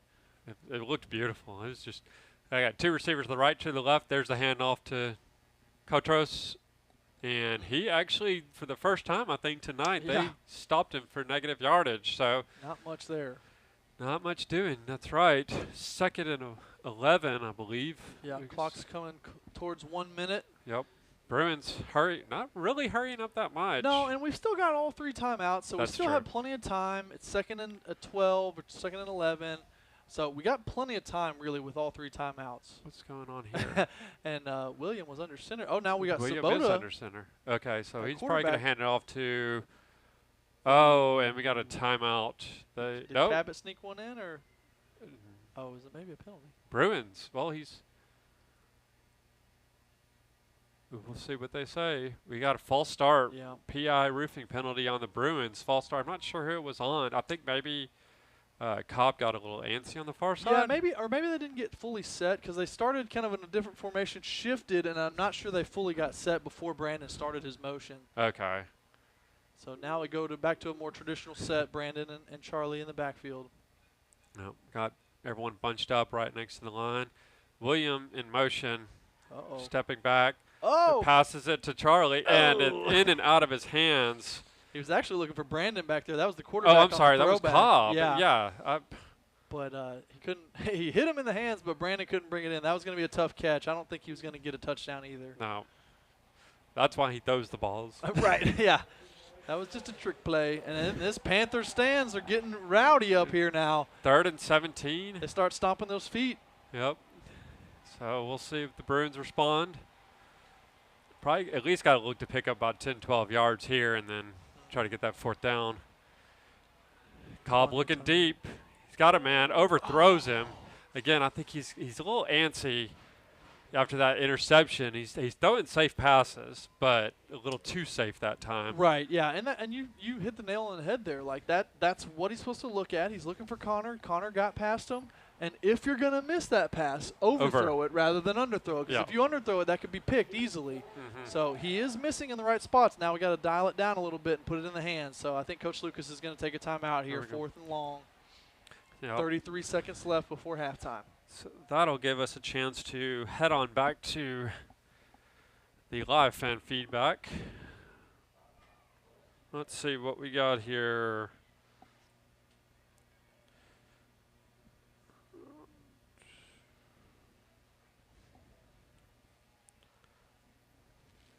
This is brought to you, of course, by Remax Realty. Let's go Bruins from Owen Short. Hello, Owen. And Grandpa and Grammy Gaba from Bethesda, Maryland. And a group of Bruins is a sloth, pack, maul, or sleuth. What? A sloth of Bruins? I thought I like it. I mean, I'll roll with it, yeah. I like maul. A maul of Bruins. I think I'm going to go with that. Yeah, a sloth of Bruins seems too slow. Yeah, you know? A maul sounds way worse. Way more threatening, yes. All right, so 4th and 17, 33 seconds left to go. Bruins, of course, taking a shot at downfield. Oh, and it is incomplete, in and out of the hands. Yeah, looking for Will Manning there on the throwback pass, I think. Oh, no, I think that was William Svoboda, actually. Yeah, it was just behind him. Going to be a really tough catch to bring that one in. And even then, I don't know if he was past the first down. They took the sticks already, but I don't even know if he was going to pick up the first if he made that catch. So, but good news is we got it down to 28 seconds. They do have Cabot has 3 timeouts still, so they could make a quick stab at this, but the running game is not really going to be their option. No. Again, I'm kind of enjoying the animations that had Dikembe Mutombo, rest in peace. May he rest in peace, of course, but it had the little finger wag, though. Yeah, I do actually like some of those. I saw some of them earlier. All right, so Bruins not playing anyone too deep. There's a handoff. They're just going to let the clock run, I reckon. Yeah. So Bruins actually stopped him for negative yardage, so it's 2nd down and about 12, and that clock is ticking. It's 18, 17, and everyone's going to stand around and let it run out. Bruins not going to call a timeout. They're content with letting us get into the halftime show. Yep. Which is brought to you, of course, by Akel's Carpet One. Mr. Amsler and I are going to take a break as well. We will see you all on the other side of this halftime.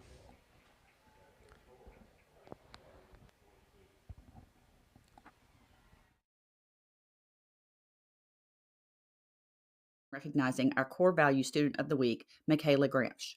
Michaela's positivity and dedication to her studies inspires her peers and exemplifies the Pulaski Academy core values.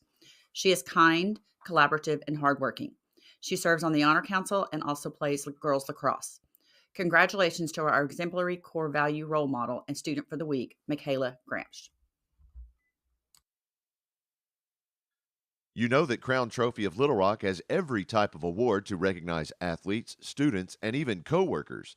But more than that, Crown Trophy can customize drinkware, badges, and even rings. Whether you have people working for you or working hard on your team, show them your appreciation by recognizing them with something special from Crown Trophy of Little Rock. Visit them online at crowntrophy.com. Whether you need a break or your pup just needs some playtime, Hounds Lounge provides unbeatable measures for an exciting day for your woofs. With a strong focus on health and safety, Hounds Lounge is committed to service your dog with the best possible care. They will spend their days socializing with furry friends and exercising in our supervised, cage-free indoor and outdoor play areas. Those spending a few days with us will spend their nights cozily tucked away in a personal pet suite for a comfortable night's rest, all while being cared for by our professionally trained staff 24/7. Learn more about our boarding, daycare, and grooming services at houndslounge.com. Ron Jones and Charlotte Emery offer you a combined 40 years of real estate experience for all of your residential or commercial needs, whether you're buying or selling. Ron Jones RE/MAX Affiliates Realty is standing by to take your call and schedule a market survey or consultation at your convenience. They have the expertise to navigate the current market conditions to your benefit. You can rely on their experienced realtors to get the results you need. For listings or more information, call 501-416-3658 or visit them online at ronjonesrealtor.com.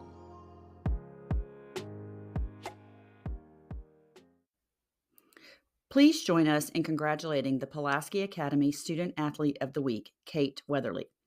Kate serves as a senior class officer and an integral member of our Lady Bruins volleyball team.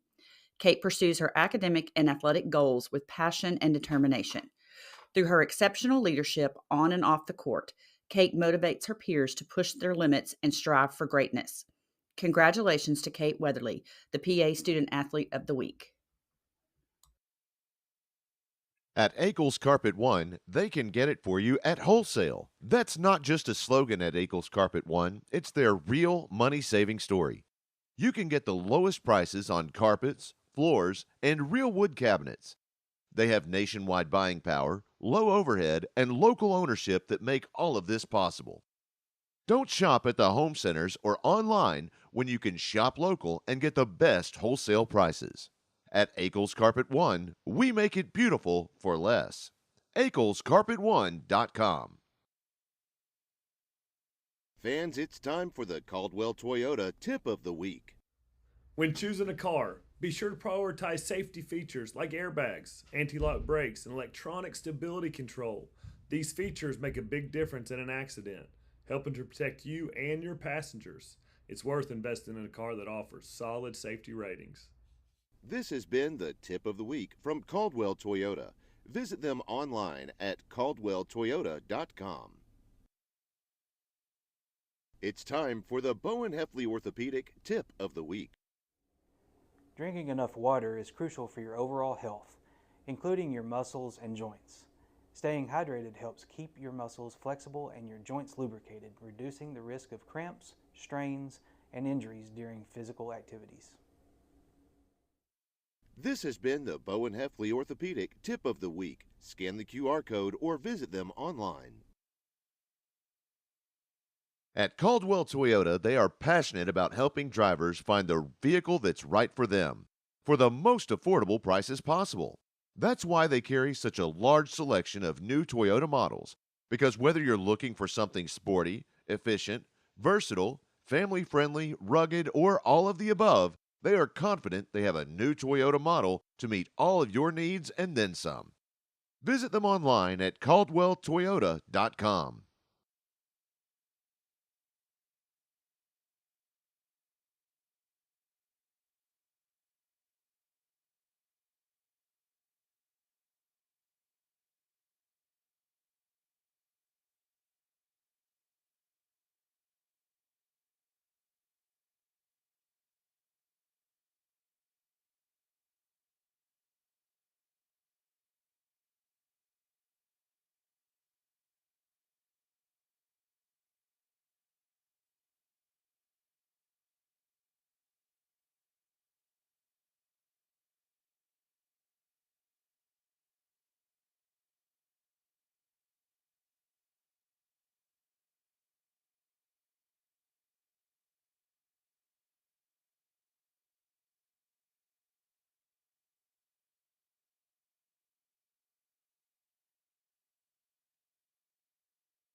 We are about 4 minutes out from starting the second half here at Panther Stadium. Bruins leading 42-34. Unfortunately, we do not have visuals to provide you all at this time.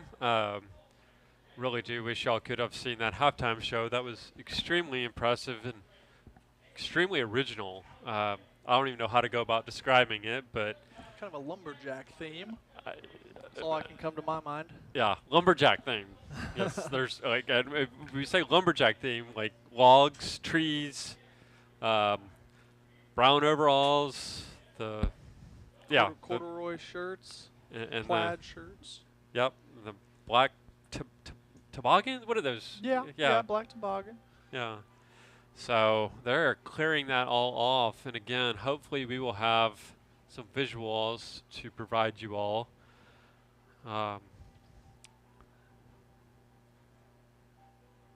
Believe the Panthers are going to start off with the ball in the second half. And we really got to make some defensive changes. I'll be interested to see what Coach Taylor and the rest of the defensive staff come up with as they come back out, and especially we'll get to see it as they get the ball to start. But we kind of were talking about it on that last drive where we started to compact in to take away Vest and that inside running game, and then what do? They come with the fly sweep right outside and get it a big play. So, it'll be an interesting battle back and forth, I think. I think Coach Taylor's probably going to stay with what we had and kind of try to compact on the running game late on the inside, maybe just keep them running it inside because we started to get a lead there a little bit until the big play came. So it'll be an interesting cat and mouse this second half. That fly sweep, I think they hit us with that at least twice. Yeah, first touchdown was around the left side towards the PA sideline to get that first touchdown, and then again on the last one here. So it was kind of their start and their end. Jab. Right. Yeah. So couple of jobs. Oh, so what do we got? Oh, someone's going to be trying to. We got a game day kick for. I wonder if he's kicking for $100,000 like on Pat McAfee. It's sponsored by Gwatney Chevrolet. Yeah, come on, Gwatney. We need a free car or something out of the deal, right? I mean, we're although this is a 20-yard kick. He's got it lined up on the 10-yard line. Mm-hmm. He's recounting his steps here. 1, 2. Oh, he's going with the two back and one over approach. We'll see if this will work. Oh, good tour work. Oh! Did you get it? I think they say it's in.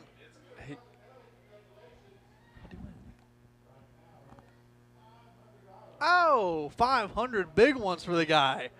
Yes. Nice. What a kick. Well done. Well done. As we try to describe a kicking contest on Panther Stadium field here as kind of their final halftime fun. Oh, he's backing her up, isn't he? Oh, no, he's putting it back on the 10. Is he doubling down? No, there's a second. The lady in black is going now. Oh, okay. She's lining it up. 20-yard field goal. Holy cow. Oh, that's good.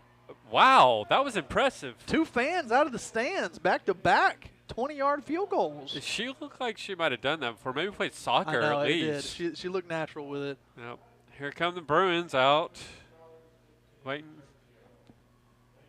Yeah, we're trying. We are trying our best to explain what we are seeing on the field. Like I said, the Bruins have come out. The Panther band is getting settled back in there. I don't know what you want to call that. I guess it's a bandstand.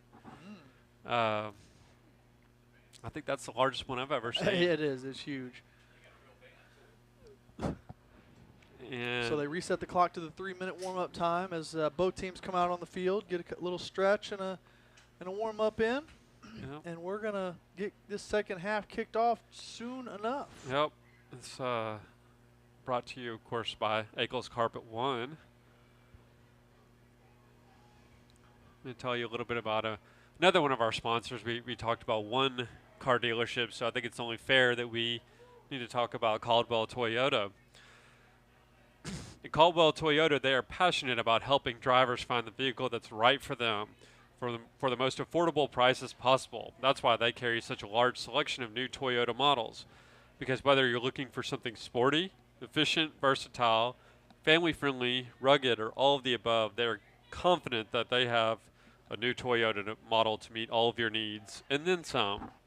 Visit them online at crowntrophy.com. Again, that is crowntrophy.com if you're looking. I'm sorry. No, that's visit them online at caldwelltoyota.com. Looked up from the screen and got my sponsors mixed up. Hey, but also visit crowntrophy.com while you're at it. Yeah. I'll save them till later. No, caldwelltoyota.com. If you are needing a new car, looking to trade yours in, upgrade, that's where you need to go. As you were reading that, I was kind of taking a glance around the Fearless Friday scoreboard. Oh, and, yeah. Looking around, and not too many super interesting games, especially in our conference. Central playing Conway tonight. Conway, big lead, 43-0 in the third quarter. One that stands out to me, though, North Little Rock is at Little Rock Christian. North Little Rock leads 8-7 in the second quarter, which is a wild score. That is wild. I'll have to check the stream maybe later for them and see if that score actually stands. It could be way behind because it says it's in the second quarter. I got a feeling they're probably at least at halftime or into the second half. So that score may have changed. But kind of scrolling through here, looking to see what else we find. Sheridan's got a lead against Catholic, 21-14. Looks like at halftime there. Yeah, I definitely want to hear, get a follow-up about that LRCA score. If anyone knows any. Yeah, someone else that's on their laptop or something, flip over to the Little Rock Christian stream for just a second. Yeah. Don't leave PA Live too long. No. Just a brief, you've got 15 seconds on our clock. You can open 2 tabs. That is, you can go 2 tabs. If you got us up on the TV, only work off your phone to go over to whatever they call it, Warriorville or Warrior Vision or something. But take a quick peek. Let us know the score on the live fan feedback. Not up on your Warrior lingo. Well, look, I try not to visit it as much as possible, only to see if they're losing to North Little Rock. That's the only time I check in. Yes, sir. All right. Well, don't have anything from the live fan feedback. So players are taking the field, however, as the clock has reached 0. 3-minute warning, rather, has reached 0, and Bruins huddling up, figuring out which direction this kick is going to go. And the band has actually abandoned the stand altogether. They are on the sidelines having a bit of a, I guess, drum dance session. Yeah. I don't know. I'm at a loss for words for everything that's happening in this halftime. There have been a lot of moving pieces. We had the dance team early on. Band had a great big performance. Now the band's kind of serenading or kind of a jam band session over there on the left side. Not against. I kind of like it. No, drum yeah. line going. Drum line, yeah. All right, so here we go. O'Donnell looking to the left side where the majority of Bruin cover men are. Panthers ready for it, and we are about to kick off the second half. Here we go. There's the kick. Looks good. It's spinning, and the Panthers have jumped right on it. And that was number 23 for the Panthers that got on the bottom of that one. That is going to be Gabe Lynch, and I believe we've called his name at least once before.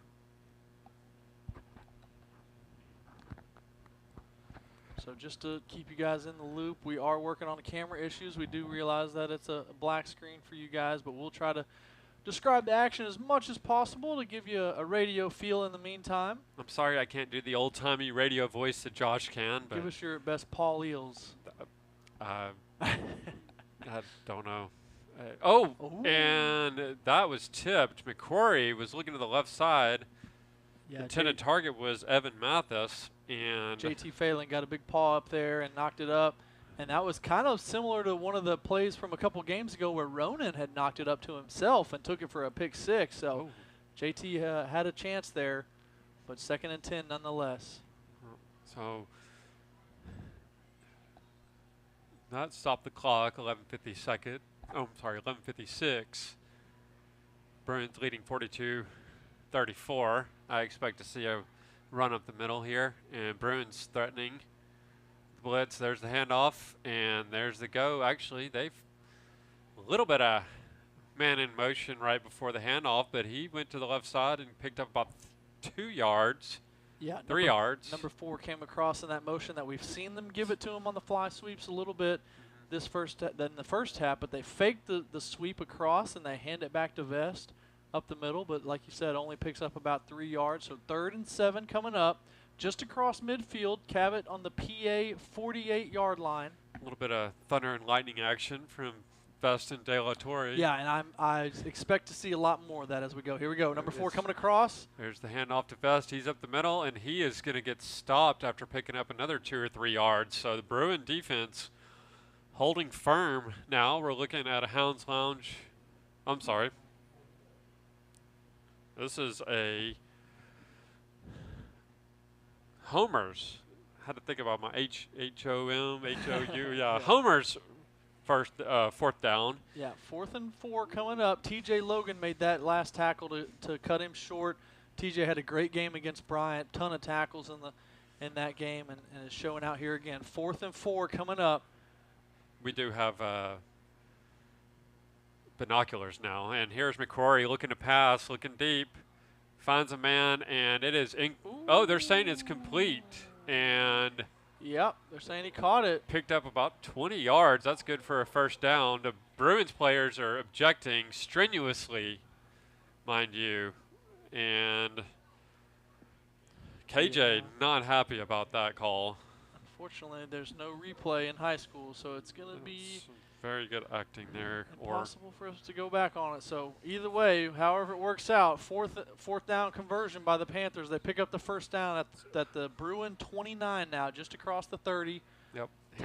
Yeah, go ahead. Sorry, McCrory in the snap. There's the give to Vest. Vest looking for room on the left side. He does not find any. And there is a maul of Bruins that bring him down.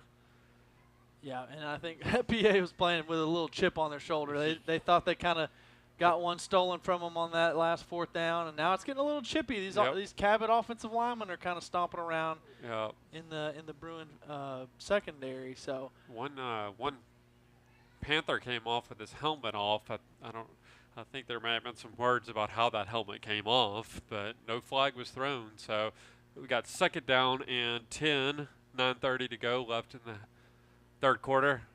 McCrory looking very deep. There's the catch. Incomplete. Nope. That time, definitely incomplete. Yeah, and that was Delamonte again. But he tried to make a great adjustment and got his hands on it. But Jack Trelfa was there to knock it down, just enough of it to make it incomplete. So 3rd and 10 coming up on the PA 30-yard line. Cabot trying to close this lead in. PA again. PA up 42-34 right now. So 8-point lead for PA. 9:22 on the clock.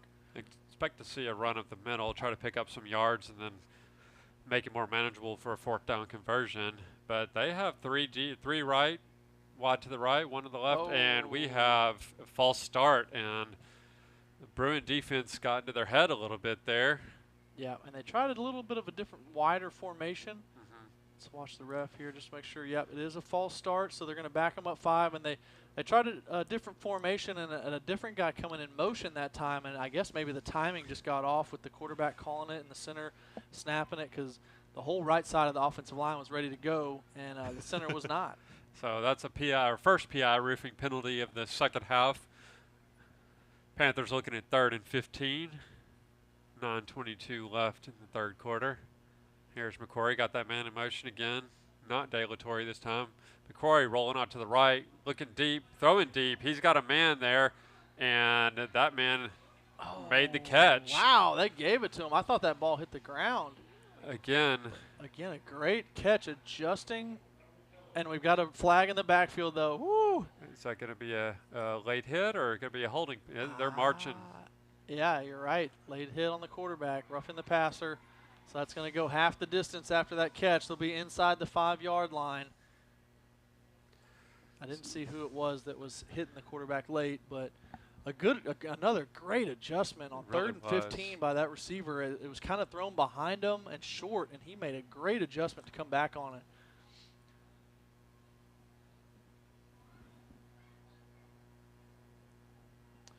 So the The Panthers are moving this ball inside the 5-yard line. 1st and goal. Nope. They're bringing in the big boys. It's a big old jumbo package. big old jumbo set, like you said. Yep. There's Vest in the McQuarrie. He is still no. That's going to be direct snap. Goes to Vest there's up the middle and falls forward. No They're not signal yet. signal. I think they're putting him just an inch short. This guy on this sideline. Yeah, ref's putting him an inch short. I guess his knee hit. Yep. Bruins defense trying to hold here. Yeah. It'd be a big stop, Tall task. but it is literally inches. 2nd and inches. Gonna have to find some penetration here. One of these defensive linemen have to fight through, get some space. It's gonna be another direct snap to Vest. Takes it up the middle, leans forward, and they're in. Yep. Panthers score touchdown.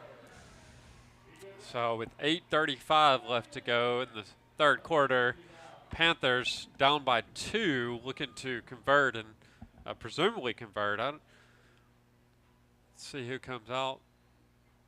I mean, they're going to kick an extra point. It's surprising, both because it still puts them down and also because the Bruins blocked the last one, but we will see. So here's a snap, kick is up, and it is good. So with 8:35 left to go, Bruins have a 1-point lead, 42-41. Still working real hard to try to get that video feed for you all. I know y'all appreciate our dulcet tones, but let's be honest, it's a picture paints 1,000 words. And exactly. But we'll try to do our best. 8 minutes and 35 seconds left in the 3rd quarter, so we're still chugging along. That was the first opening drive of the 2nd half. Cabot took it down. Slow, methodical drive up until that last big play. And 1-point game. So PA's in a dogfight now. Well, and if you're the PA defense, you don't let that 4th down conversion that may or may not have been one get to your head. You go back and you say, we stopped them. We know we stopped them. Next time, let's do it for real. Let's make, Yeah, that was a missed opportunity for sure. And I was just about to compliment them on how well we were stopping the run. Our guys were showing a lot more aggression up front, going and attacking Vest in the backfield. Yep. Vest didn't have a huge impact on that, but then it was the play action pass that caught us. Speaking of big impacts. Another kick to KJ. KJ looking left to return it. He's swinging wide. This is where he's been dangerous before, but actually the Panthers make a nice tackle inside the 20-yard line. So that's actually the best coverage we've seen from the Panthers so far. Oh. And KJ only gets out to about the 20-yard line. Made a good adjustment there at the half, so we'll see what the Bruins do with that. They're coming out. 8:28 left in the 3rd quarter, rather. Here is Cobb in the shotgun. He's got 2 receivers to the near side, 2 receivers to the far side, and Cotros to his right. There's a snap. Fakes the give. Ooh, Ball is tipped. Dangerous. Dangerous tipped ball. No one recovers it, so that'll go down in the books as an incomplete pass. Yeah, looking Svoboda's way on the right side after a quick play action. But like you said, the Cabot Panthers got their hands up, got the paws up, and knocked it up in the air. Made it really dangerous. I think the Panthers have claws. Maybe they do. Hey, all right. Panther paws kind of just alliterates well. So here is Cobb in the shotgun, looking deep. Is he going to keep it? He might keep it. He's got a blocker.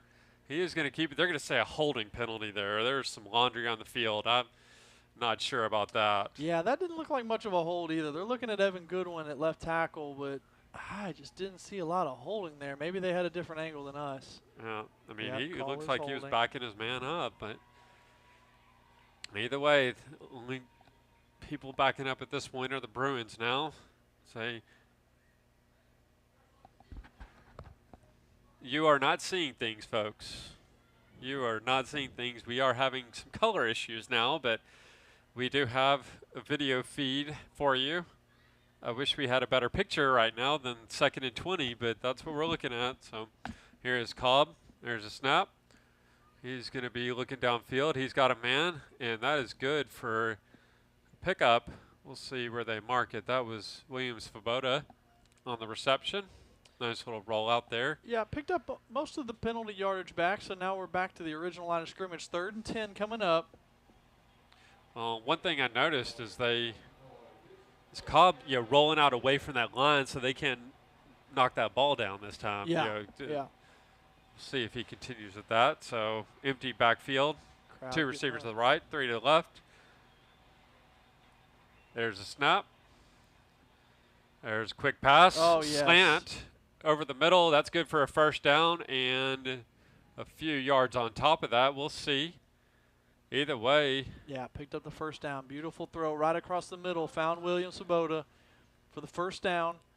Big pickup. PA offense needed that one to keep this drive going. Speaking of Pauls, that is a Hounds Lounge first down. There's Cobb. He's got 3 receivers on the far side, 1 on the near side, and Cotros to his right.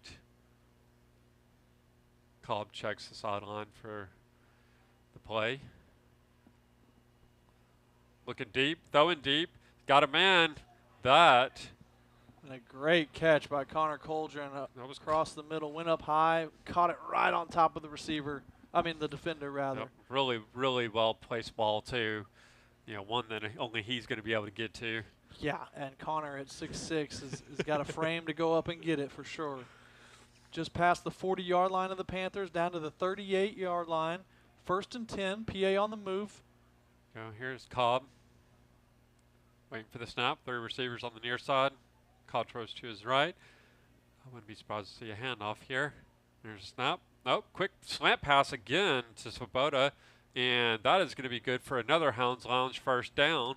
Bruins on the move. Yeah, really taking advantage of the middle of the field here by both Connor and William, really taking great advantage of the middle of the field. Quick slants. I love those plays personally. I love the quick throw that's maybe only 5-yard throw, but he's on the move, moving downfield. He can catch and run easily. I love those plays. I get a little nervous because, they might hear footsteps, but, who was that the handoff to? Quick toss out to Wynn Wilson. Wynn Wilson. Picked up about 5 yards or so on the quick wide play. Well, it looked like he was going to be running an option to the right with Cotros and then pitch the ball to Wilson, who was moving opposite direction. Yeah, that's definitely one of the PA's favorite plays on offense. Is, like you said, a fake option, look to the one side, toss it the other way, get them misdirection. Couple new receivers coming in here. Here's Cobb. There's a snap. Rolling out to the right. Looking deep. There's a pass. Oh, my Catch gosh. in traffic. Fantastic focus by Cottrell. Yeah, that was Connor Coldren that made that catch. Sorry. Another huge catch. Defenders draped all over him and hit him right as he caught it. First down inside the 15-yard line down to the 14. PA's inside the Caldwell Toyota red zone. Here's a snap. Cobb. Cotros blocking for him. He's got a man to his right. There's a catch. The clear frustration from the Panther defenders. He's found I don't know how many different targets on this drive. I think that was, who was that? Yeah, that was Culpepper down the right sideline, right on the edge. And like you said, those corners are showing a little frustration now of all these catches that are caught underneath them. Yeah. Maybe PA looks for a little quick double move and gets behind them. Yep. We'll see what they draw up. Here's Cobb. Got a man in motion. That's William running around off to the left. He's got William open. Yep. There's a pass to him. William fighting off one tackler, trying to get that first down. It's going to be 3rd down and about a yard. And you see Brandon looking to the sideline after that throw. I bet you Coach Thrash or Coach Lucas, one of them, was giving him an earful about getting the ball out a little bit faster. William was open right off the bat. He was. Could have put it on him really early. And another misdirection play. Here goes to Walden, cuts it back, close. Walden fighting his way in, and they're going to say he is short. Oh. I do not see the hands going up yet. They're coming in here, yeah. The late touchdown. I've heard of delayed handoff. I've heard of delayed whatever. Delay a game. That was a delay of a touchdown, ref. We're going to have to throw a flag on you. So the Bruins back up. Well, they were already up. They're up by 48-41 now with 5:23 left in the third quarter. They're going to look to kick the extra point and make it a 8-point game again. And kick is up, and it is good, and the Bruins lead 49-41. I was trying to figure out how many different receivers had catches on there. that drive. I mean, we had William, Connor, Walden, Wynn Wilson caught the short one. Screen pass to Charlie in there? No, I can't remember. At least 4 probably. 4, yeah. I mean, that's yeah, and so great distribution. Though, yeah, like you said. Keep them on their toes. Don't let them know, because it was really focusing on William and Cauldron. Yeah, Yes. Connor. That drive really came up big. But then this time they've kind of Scores 49-41. 49. Yeah. 5:23 left. We're trying to get the scoreboard back going for you, and the video's coming in a little bit better now. So you should be back up to speed. I think the only thing we're missing is the clock. So we got 5 minutes 23 seconds left in the third quarter. 49-41. That is the right score that we've got up there. So if you're just now tuning in, you got yourself a dogfight here on PA Live. Yep.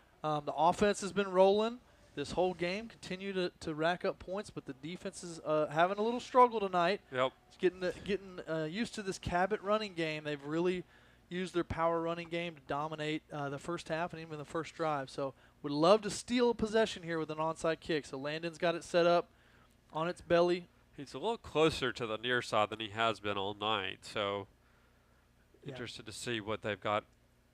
Different bounce. Good bounce. There's a big one. And they caught it on the run. The Panthers actually managed to catch it on the run. That they must have been practicing that all week, because that Panther was definitely ready for it. But I did like the idea, like you said, the ball was back a little closer to our sideline this time, or our side of the field, away from PA's sideline, and it definitely gave it a different bounce than it was before. A little earlier bounce and a little higher bounce. So I didn't mind that. Well, and I wonder if that is partially because I think they had 2 different incidents where the ball was not getting past that 10-yard line, and so tried to give it a little more space there. So here's McQuarrie in the shotgun. He's got 2 receivers to the left. He's looking to pass another quick pass, and that is going to be caught. Man, I tell you what, these Cabot receivers are really impressing me with these back shoulder catches. I mean, really great. Nothing against the quarterback, but Tatum, number 14, continuing to make kind of back shoulder catches with a defender pretty close in his zip code as well. So these Panther receivers are really coming to play this, especially the second half. Yeah, I mean these catches are not from lack of trying by the PA defenders. It's just they're making good catches. Pressure's on. And that was way too far.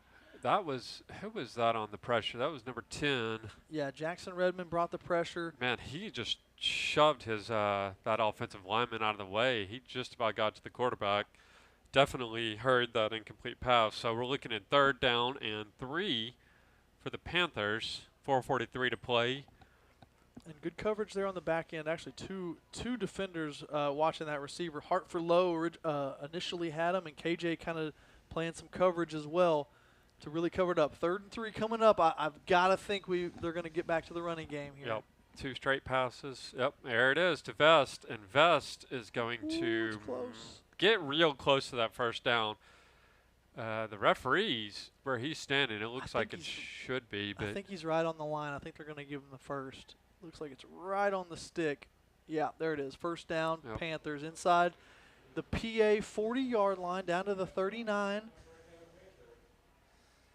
So, once again, I'd love to know what their 3rd down conversion rate is, because they it's had to be high. I mean, most of the time it's been pretty short yardage, 3 to 5 yards a lot of times. So that's what they want. They want to stay on schedule and allow Vest to pick up those short yardage, just bowling ball ahead. So here we go. 4 minutes left in the 3rd quarter. There's a snap. There's the give to Vest. Vest looking for room on that left side. There. He is not finding any, and the Bruins stop him stone cold at that line of scrimmage. Maybe even lost a yard. Yeah, a ton of Bruins in on there, but I got to shout out JT Phelan. doing a great job of getting rid of his offensive lineman right from the snap, getting low and stopping up Vest in the backfield. Vest even did a good job of kind of pushing forward to even get it back to 0 yards. Yeah. He should have lost. A normal running back would have lost some yards. Yeah, Phelan had it by the legs. Just held on. All right, so here's McCrory in the snap. He's looking to the right, quick pass, and Woo. it is Another still somehow caught. tremendous catch. Oh, my gosh. Hartford Lowe was all over him. And McCrory just threw another dime out to the right side and caught it and made it, again, like we were just talking about, these easy convertible third downs, 3rd and 3 coming up. Yeah, well, I mean, it looked like it was going to be a jumped route almost because Yeah, Hartford did a great job. he sniffed it breaking out. He just couldn't get now, there in time. One thing to note, Vest is not in here. Number 22 now in the backfield. Do they stick with the run? Maybe they hand off on the sweep. There it is. Nope, fakes it, and McCrory's keeping it, and he is going to be tackled.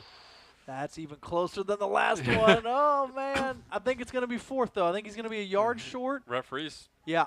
holding up. Gonna All call right, it so we 4th have down. our first Homer's 4th down. I'm going to get it right before the end of the night. Homer's 4th down, first one of the second half. 2 minutes and 20 seconds left in the third quarter. Bruins looking to make a huge stop here. I mean, that's actually almost an entire yard. I thought it was going to be. Yeah, they did give us a pretty decent spot. So we'll see what they Best do. back in the running back. You got to think that Yeah. ball's going inside here. Here it goes. Here's the give to Vest, and he is Ooh. going to pick it up on Man. the first down. He Yeah. battles forward. Bruins. Oh, PA's acting like maybe the It was a ball fumble. came out. Yeah. Hold up. Oh, PA thinks they've got it. What do the refs say? Panthers say they got it. Bruins, they're I think those are all PA arms so far. Where's the white hat? What's he saying? He's stopping he's the waving clock. his Yeah. hands. He's saying Oh, he's calling an official timeout. I guess for a measurement. So I guess they're not going to say fumble, but they are going to measure this with the sticks coming out. Really tight 4th down conversion. I thought he got a push, but I guess they may have put his knee down early. Yeah, we'll see. Yeah, let's see him measure it here. 2 minutes, 1 second left. That is Pull that chain. that's- Yes. Bruins with a huge, Yes, huge that's a stop. huge stop. Right at the PA 30-yard line, Cabot was driving. Huge stop by PA on a 4th and 1, handed off to Vest, and a little bit of shout out to KJ Yeah. from his corner or safety spot, came all the way around and got first hit on him in the backfield that slowed up Vest just enough for the rest of the Bruins to get in there and stop it short. Love it. All right, so here we go. Bruins with a turnover on downs. Got the ball right at the their own 29-yard line. Here's Cobb in the shotgun. Got 2 receivers on either side. Hand off to Katros. No? Was that Katros? Yeah, Contros kept it up the middle, but He not much Did going. not give much. They sniffed that one out, and it's going to be maybe a yard, if that. Second down, and it's still showing almost in full 10 yards, which, yeah, that's probably about right. And Cabot, man, I've got to say, Cabot's got some big boys on that defensive line. I see number 95, look at a really long defensive end, 91, 93, look like some big interior linemen. They've got some beef up front. Yep, if they close that gap, fakes the handoff, quick pass to the left, and that is going to get actually stopped for a loss. Big loss there. They tried to do a wide receiver screen almost. Yeah, Connor caught that screen, but the ball was a little bit behind. He had to step back and then caught the ball. Really would have been better off probably dropping it. But, yeah, big loss there. Now it turns into a 3rd and almost 14 after that catch. Deep in their own end zone. Not in their own end zone, but on their own side of the field. Yeah. PA's going to need a big positive play here. Here's Cobb. He again got the twins on either side. Katros steps up near the line. Here's Cobb. Crowd Wait for the getting snap. louder. There it is. Looking deep. He's got some room. time. Got time. Fakes the Oh. pass, and then he gets sacked. probably should have gotten rid of that ball, but there was Yeah. good coverage downfield. There just, Yeah, that's going to go down as a coverage sack. They had really good coverage on the back end, covered all our receivers up. You see William Svoboda a little shaken up as he's a little hobbled coming off, yeah. but did go down as a sack. Brings up 4th and 15 now, and PA's got the offense still out there. Yeah, well, they may, they did do the pooch punt against Bryant last week. Yeah, they've done that a few times. But he's not deep enough to do that. No, I don't think so. But they don't really look like they're ready to run. I think this might be a punt. No, they're going to call a timeout. Nope, third period is over. Oh, again. Yep, third period. Dadgum. Okay, so that's the end of the third quarter, and the Bruins in a little spot of trouble here, 49-41, 4th and 15. Going to switch sides while they do that.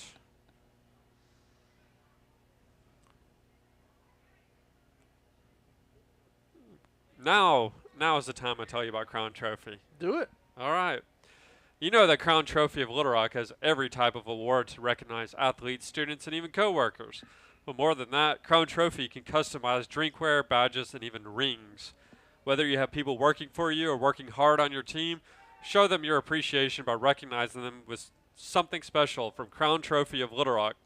Visit them online at crowntrophy.com. That's crowntrophy.com. Interesting. Get an award for a coworker. I feel like the couple in the booth, if you will, deserves a bit of an award for tonight. I know we should. I mean, we've been hearing them in the headset. Kind of, it almost feels like a pilot. Like I feel like I'm trying to land something, and they're like, giving Just instructions, but also just chatting it through, trying to figure out the screen situation. So, huge shout out to the Christina and Josh. For sure. Back in the trailer, back and forth. Josh has ran up the stairs 4 or 5 times already. It seems like he is going to pooch punt it, and there is no one back Pretty to nice receive. one. That's going to take a PA bounce down to the 24-yard line, 23-yard line. We have a flag on the field. I'm not sure. Oh, there's sideline warning. Oh. Okay, so it's just a. Down here on the Cabot side. Yep. Referee signaled. Scoot yourself back. Yep. But hey, props to Brandon there. I know it's not something he does probably every day, but those kind of kicks right there went from a 4th and 15 inside our own 20, got it all the way down to the Cabot 25 to start that drive. So that is, as much as we hate to say it, PA fans, but that was a strong punt to get us in a much better position here for the defense. When I was doing my spotting chart, I put LL punter for the position of punter, just LL. Yeah. But I guess I got to put Cobb now. All right, so here at Bruins, they're blitzing, and there is a deep pass, incomplete, double covered by the Bruin defenders there. Yeah. So Caleb Kelly and also Camp Caldwell down there on the PA right side of the defense. Good coverage. Really nowhere to even go. The quarterback had to throw it out of bounds just to get it away. So that is on that. I'm trying to think of how many possessions. I feel like they passed on first down. They have. Just about every single that's an interesting time this half. So here's McCrory, got a man in motion across the middle. That dangerous man in motion. He's got the ball now. There is a penalty. There is a huge hit. There is all sorts of things happening on this field. And De La Torre is going to be real disappointed when that goes back for a holding penalty. That went from a 20-yard gain to a holding on the offense. Yep. So bring that one back. It's a huge PI roofing penalty there for the Bruins to give them a little breathing room and, that was needed. Force Cabot to maybe pass a little more. Yeah. So how are you defending this now? You going to play pass? Yeah, it's 2nd and 20. I think I do have to kind of lighten the box and expect a pass. But if Vest is still in the backfield, he's always a threat to get the handoff, and if he gets space going, he can really churn up yards quick. Let's see what formation they come out in here. So Vest is in the backfield, 2-by-2 set. Now they're moving him around. It seems like a pass coming up. Yep. A lot of movement by the De La Panthers. Torre in motion now. Bruins. We've got a false start. Yeah. No, timeout. I'm sorry. That is a timeout for the Panthers. Coaches didn't like what they saw. They said, hold up, guys. Let's huddle up. Let's figure this out. I think this is going to be a huge play. I think this one way or another. I mean, I know that it's second down, but if the Panthers can't pick up a good chunk of yards here, that's going to be third and long. Yeah, it leads into other stuff. So yeah, it's such a big play as a lead up play because if Cabot can pick up, like you said, 8-10 yards here, it makes it so much more manageable for them to potentially run it. But if they have any sort of negative play or even just an incomplete pass, turns into 3rd and 20, and it's a really bad spot for them. That's not where they want to live. And they haven't been this deep in their own territory all game, so it's not zone. And we haven't had to see them punt much either. Have they punted once? They may have punted one time. They've gone for it a lot because they've been towards midfield. Yep. So coming out of this Henson Loop Automotive timeout, we'll see what the Panthers have in store for the Bruins. Bruins looking like they're going to send a whole batch.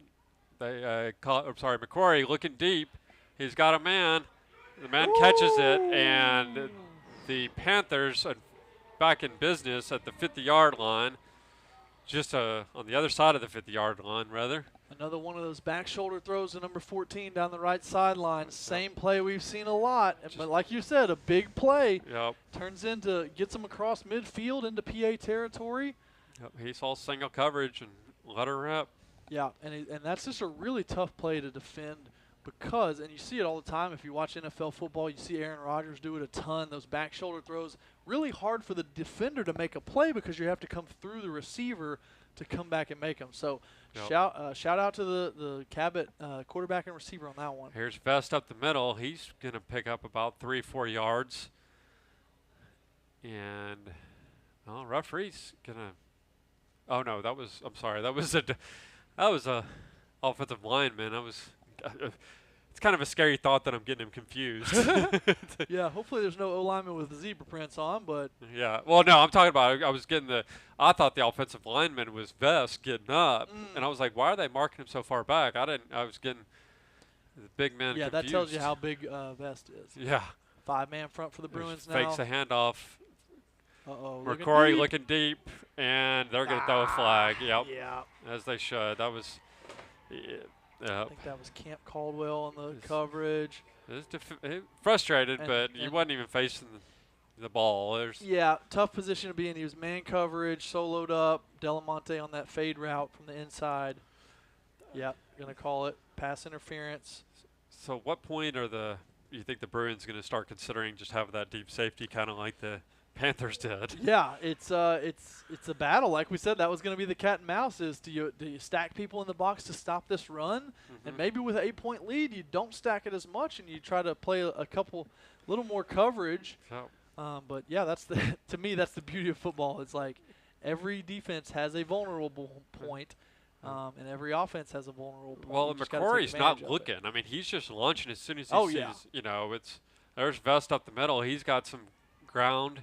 And then some. He's got a little help from his friends, and he's going to pick up about 8 or 9 yards. Yep, just past the 25-yard line. Going to mark him about the 24 of PA. So they're threatening. 2nd and 2, 10 minutes, 30 seconds left in this game. Again, PA's up by 8, 49-41. So if the Panthers do end up scoring, they'll have to go for 2 if they want to tie it. Bruins really need a turnover here is what they need. Yeah. There's McCrory. There's the give. There's Vest up the middle. He's going to pick up the first down and about 4 or 5 more yards. They're inside the red zone. Yeah, and that was a different running back. Number 22 came in now to spell Vest. But, again, he's still running behind his pads. So you can tell that's a well-coached group back there. They're all kind of running the same way regardless of who's in. Yep. That's Braden Davenport, number 22. Yeah, he's still back in there. And again, Delamonte's the speedster in the slot to the left. Delatorre, I'm sorry, I keep calling him. All right, McCrory. He's feeling pressure this time. He goes. Oh, and he goes down, and the Bruins very lucky not to get a penalty there because slid. He was already down, but I guess they stopped their momentum enough. So we're looking, Panthers looking rather at a 2nd and 18. Yeah, JT Phelan and Jackson Redmond combined in the backfield on that sack. Big, yeah, like you said, 8-yard loss back to the 25-yard line. As quickly as he's getting rid of that ball, he wanted to get rid of it quick. There was good coverage. I think that qualifies as a coverage sack as quickly as he's throwing the ball. And Panthers try to catch the Bruins off guard with a quick snap. Bruins. Oh, and we have a. And they didn't get set. Yeah. No, there's some laundry out. Yeah. We got a flag on the field. That's a PI roofing penalty. False start on the Panthers, and they have done themselves a disservice as it's going to be 2nd and 20. Well, it says 22. It should be 23, but never was good at math. Not my strong suit. All right. Backs them up to the 30-yard line. Oh. 8:47. Well, the clock's still ticking, so it's 8:40 left in the game, rather. Here's McCrory. He's got a single receiver to the right, 2 to the left. He's looking to pass. He's under pressure, and finally they did not make an amazing back shoulder catch, whatever it was, incomplete pass, and it is 3rd and 22.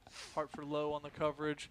Again, like you said, they went back to that back shoulder throw, but just too far back, and the receiver could not make that catch. So good break for PA here. 3rd and almost over 20 yards to go. So what are you doing here if you're the Panthers? Are you just trying to pick up 12 yards and then hope for, do you still try to kick a field goal or? Yeah, because you're not going to get one-on-one coverage in the back here, so you probably need to look at one of these out routes real quick. We'll find out. There's a deep. Quick pass. Oh, and he catches it. Gosh! And that's good for a touchdown. What a catch! And there's a flag. Yeah, they're going to get him with a celebration penalty for spinning that ball, but my goodness, what an adjustment and a catch in the end zone. That might be a very costly penalty because in order to tie it, they're going to have to put get it on this 2-point. That would be painful for them. We'll see. Really bad mistake there.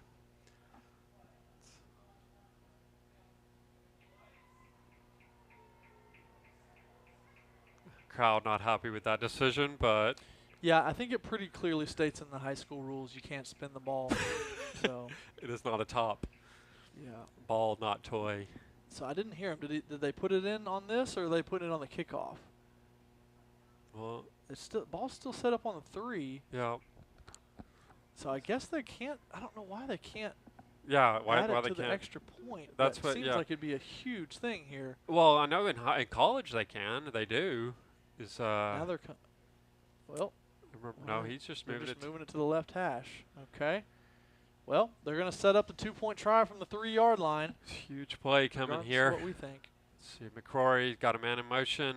Not going to give it to him though. He's going to roll out to his right, looking, and it's incomplete, in and out of the hands of the receiver, and the Bruins still have a lead, 2-point, 49-47 with 8:26 left in the half. Well, maybe a little karma for that coming back around. Yeah, because they actually went back to number 18, try to get him the full 8 points. Yeah, and he dropped it. So that was Evan Mathis. All right, so we have got ourselves a slobberknocker. Yeah, I'd say. See if the Bruins come out slinging or try to run some time off the clock. Or the other thing you got to watch for is the Panthers trying to give the Bruins a taste of their own medicine with an onside kick here. Yeah, because as good as the returning game has been, I know. I can't believe they keep giving it to KJ and with so much room. Okay. And so you do see, KJ is going to be so low in the backfield now. PA is actually planning on an onside kick. They brought someone up closer. Well, and it's also they have to kick it deeper because of that penalty. That scooted them back 15 yards. I don't really see them kicking it onside here from this deep. Not from that. I forgot about that penalty. Yeah, you're right. But PA looks confused. KJ looks confused as to why we don't have another person back. Yeah. We'll see. There's a kick. And oh, it's live. Yep, got to play. He's going to pick it up, and he's going to pick up about 5 or 6 yards before he stopped. It's still going to be Bruin ball in. You got to throw a flag there. Yeah, wow, like, there's forward progress. You're still tackling him. Yeah, I feel like we need to have the ball up about almost the 40-yard line. Yeah, well, but I'm saying, like, they kept, they were still latched onto him when it clearly the play was dead. Yeah. Yeah, they are going to mark him here about the 38. But luckily, I actually like that no penalty there. Both sides got a little chippy, but nothing too far. No punches thrown, no hands thrown at all. So I actually like that no call. So PA takes over on their own 38-yard line. Again, up 2 points, 8 minutes and 21 seconds left. 49-47 is the right score. Let's see what Cobb's got in store for him. Got 3 receivers to the left, 2 to the right. Got a man in motion. There's a snap. There's a throw to the man in motion. And what is there's PI roofing penalty. We're going to say false start. Yeah. I didn't see any movement. I don't know what that one was either. We had the man in motion, but I don't think the penalty was on the man in motion. He was running like backwards. Yeah, which is totally legal. Yeah. Maybe one of the offensive linemen that I didn't see was moving. Or maybe a receiver could have flinched that we didn't see. I guess, but. So that's going to back them up 5 yards. 1st and 15 now. Not the way you want to start this drive, especially after you lost momentum on that last touchdown. Yep. Here's Cobb. Empty backfield. Same play. He got a man in motion, but in front of him instead of behind him this time. He's going to throw. Catch is good. Catch. Cauldron goes up, brings it down, picks up. We'll go see where they mark him. That's about 13 yards, yeah, 12 yards. Connor using that big frame again. No, they only gave him 10 yards. Brandon trusting him to go up and get that one. 2nd and 5, 2nd and 4 coming up. There's Cobb in the backfield. Bunched up, set of receivers on the left side. One man on the far side, solo. Got running back to his left, hands it to him. Here's Kotros, picks up a yard, maybe 2. 8:05 left to play. Clock is ticking. 3rd down. Yeah, Kotros trying the right side there. We haven't seen a ton of outside zone plays like that tonight, but they tried it there. And had decent blocking originally, but just couldn't shake that last defender that took him down. 3rd and 2 coming up. Big one right near midfield. Yep. Here we go. Need to keep this drive alive. Here's Cobb. Empty backfield. I'd love for us to take advantage of these inside slants like we did earlier. Cobb has a word with his lineman and says, I'm taking this one up there. There and you he go. does. It picks up the 1st down. Huge conversion there. That is a Hounds Lounge 1st down and into just barely into Panther territory. Oh, you see what the ref did? Oh. He heard you talking and he moved it back an inch into the PA territory. Man, what a jerk. I thought we were friends. 1st and 10, though, right on the midfield stripe, right on the Panther. That's just rude. It's like he was listening to us. All right, Cobb.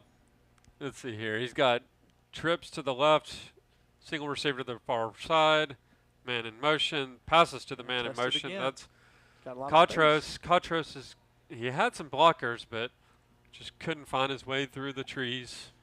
Yeah, and you know, I'm actually kind of impressed by Connor Cauldron there. He was out here blocking, again, a couple of good blocks up front of Charlie, but Connor did a good job of making impact with the defender, but as soon as he realized that defender was peeling off, he didn't get a holding call. Just let him go, let Charlie get the yards he can, and move on. That's all the danger with the receivers blocking. I know. All right, Cobb's got an empty backfield. He's got quads to the right. He's rolling out to the right. He's looking deep. Throws it over the middle. Nice little pass back to the middle. And Kotros rolling around. He, I think, took a shot to his back. Maybe that's what. Yeah. He did pick up the Hounds Lounge 1st down, but let's He's reaching Oh, for that's. his back. I'm sorry. That's Svoboda. I thought that was. I saw a 6. So we're Yeah, going to take trainers some are- knees here. Check on him. To anyone on the Perfect Prediction hotline, whatever you want to call it, anyone have anywhere close to 49-47? Surely. I think we got some close in the 50s or something. Surely. Yeah. These PA fans know what's up.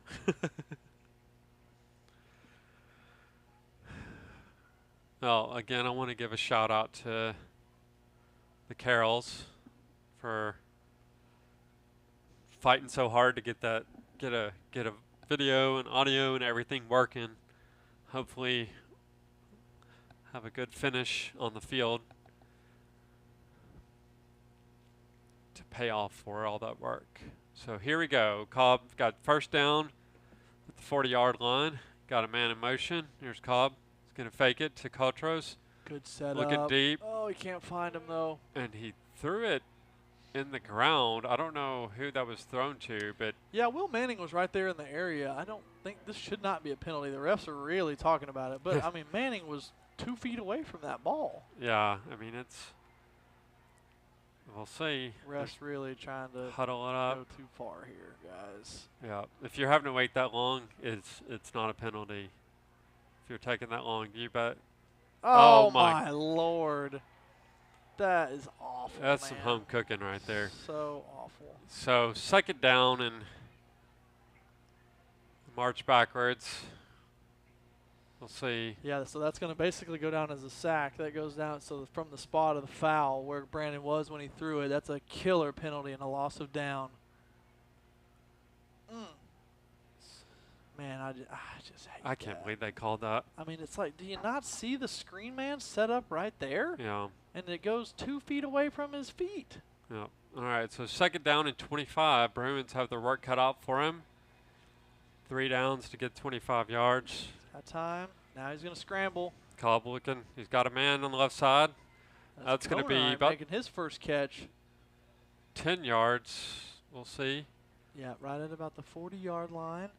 So that's going to get us all, yeah, most of the penalty yardage back. 3rd and 11 now. All right, that's much more manageable. 6 minutes and 11 seconds left in this game. Here comes the rumbling. These Cabot fans are getting up.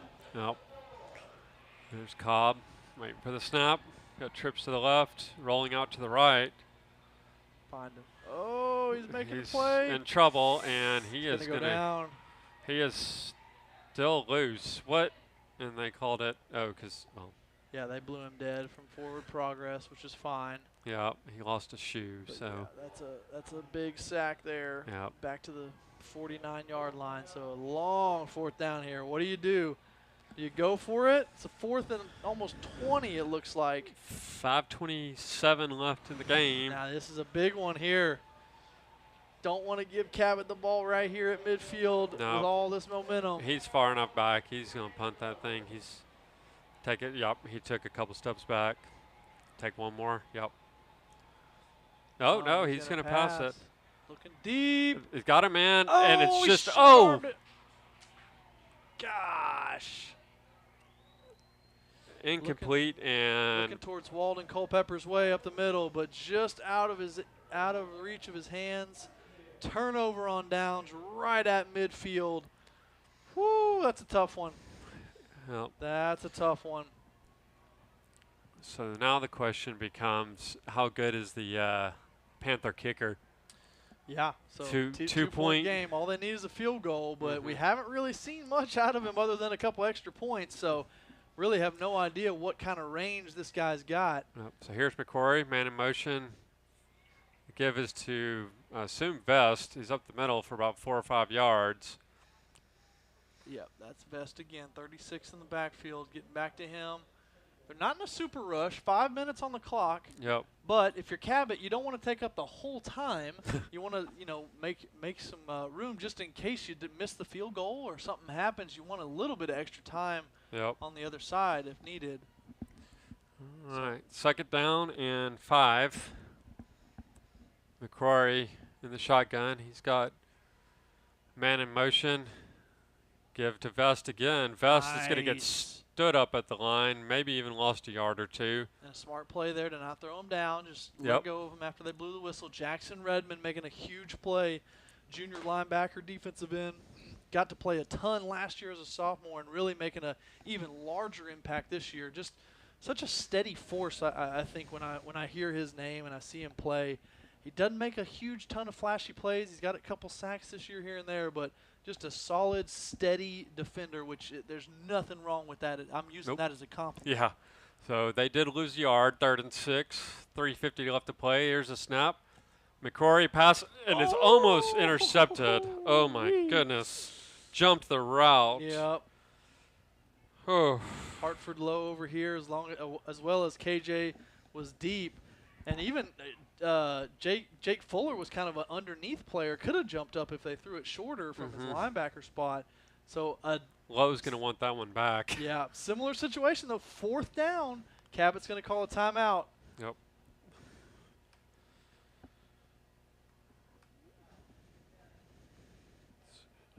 All right, so we got a Hinson Loop Automotive timeout here. We'll see. It is Homer's 4th down as well.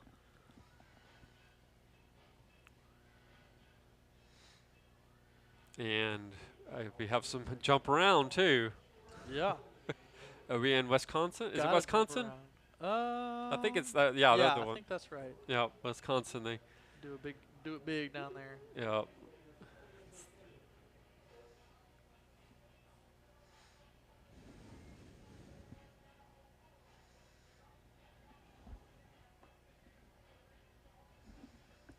So 4th down and 6, just across midfield on the PA side.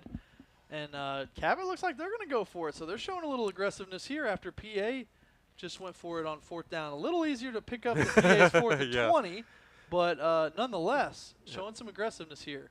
Man in motion, McCrory. He's going to pass. He's getting pressured. Pressure's He's on. under pressure, and the Bruins are going to bring him down. It's intercepted. Go, it is KJ! intercepted. He is going at the 25, the 15, Don't frickin' the hold the 10, ball up. and gets a little cocky, but finds the end zone anyways.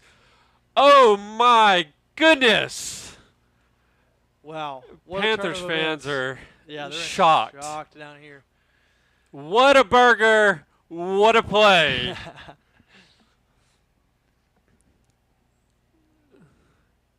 It's open 24 hours. I know what I'm having for dinner. Oh, man, it sounds great right now. What a burger. Gosh. A patty melt. Oh, man. It hit right. Wow. So the that's a Bruins. huge turn of events. Turns in 4th and 5, 4th and 6 into a pick 6 for KJ Cole in the senior corner, senior safety, to really stretch this back out. So now it's 55-47, 8-point ball game with an extra point pending. Another sideline warning. And that's going to be an actual 15-yard penalty now. This is the second one. You can't really. I mean, there's half the distance So to the goal. I think they can put it on the kickoff after this. I feel like that was in the works all night. Like, because if they had McCrory, if they gave him enough time, he was going to make the mistake. It's those quick throws are what was serving him so well. And I was expecting a slant or something there. And well, and the pressure was on. Jackson Redmond was there. Ronan Rutherford kind of made him step up as well. And so McCrory had to step up.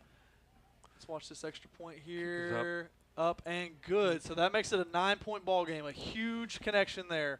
So, two-score game. That's very, very important. Yep. But kind of going back to our point was McCrory was stepping up in the pocket on that 4th down, was getting hit, and didn't want to take the sack, so he kind of just threw it up when he knew it wasn't a perfect look for him. But well, I'm going to say that hit is the Kaufman Lumber Company hit of the game. Oh yeah. I know it wasn't. Not going to go down as a sack. Right. Not going to go down as anything, but just But an important hit nonetheless. Yeah, it knocked that ball loose into the air when he was throwing it. Yeah, I don't think there's any question about that. And so now the Bruins. Here's the next question: What are the Bruins going to do on this kickoff? The onside? I don't know. It's a tight one. I think Coach Lucas will probably kick it deep here to make him go the full yardage. But hey, I mean, we should. Now, where's the 15-yard penalty? That was their second.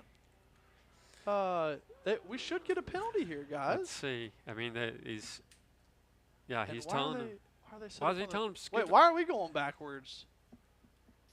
Was the penalty on us because he was motioning to this side, or is it just? Oh, well, he was just looking at the press box. Oh, Maybe it was okay. on PA. Maybe that was just the first one on PA. But that's still only 5 yards back, so we'll see. I don't know what that was. All right, so ball is upright. 3:34 left to play, but he's still acting like it's going to be an onside kick. It's going to be no. He's going to kick it deep, and it's going to go out of bounds, and that's going to be a penalty, PI roofing penalty there. So the Panthers going to start with the ball at the 35-yard line. They've got their work cut out for them. Yeah, 2-score game, so they can't really run the ball much. Only 3.5 minutes left. PA's going to be able to set up some of their exotic blitzes from both sides, all sides, really closing in. We haven't seen McCrory's legs much yet. No, but he looks like he could run if he got out of the pocket. He looks like he could be pretty mobile. They've swallowed him up every time he's tried to get loose. I mean, they must have seen something in the film where he's not the person that you want to get out there. So we'll see. Here's McCrory waiting for the snap.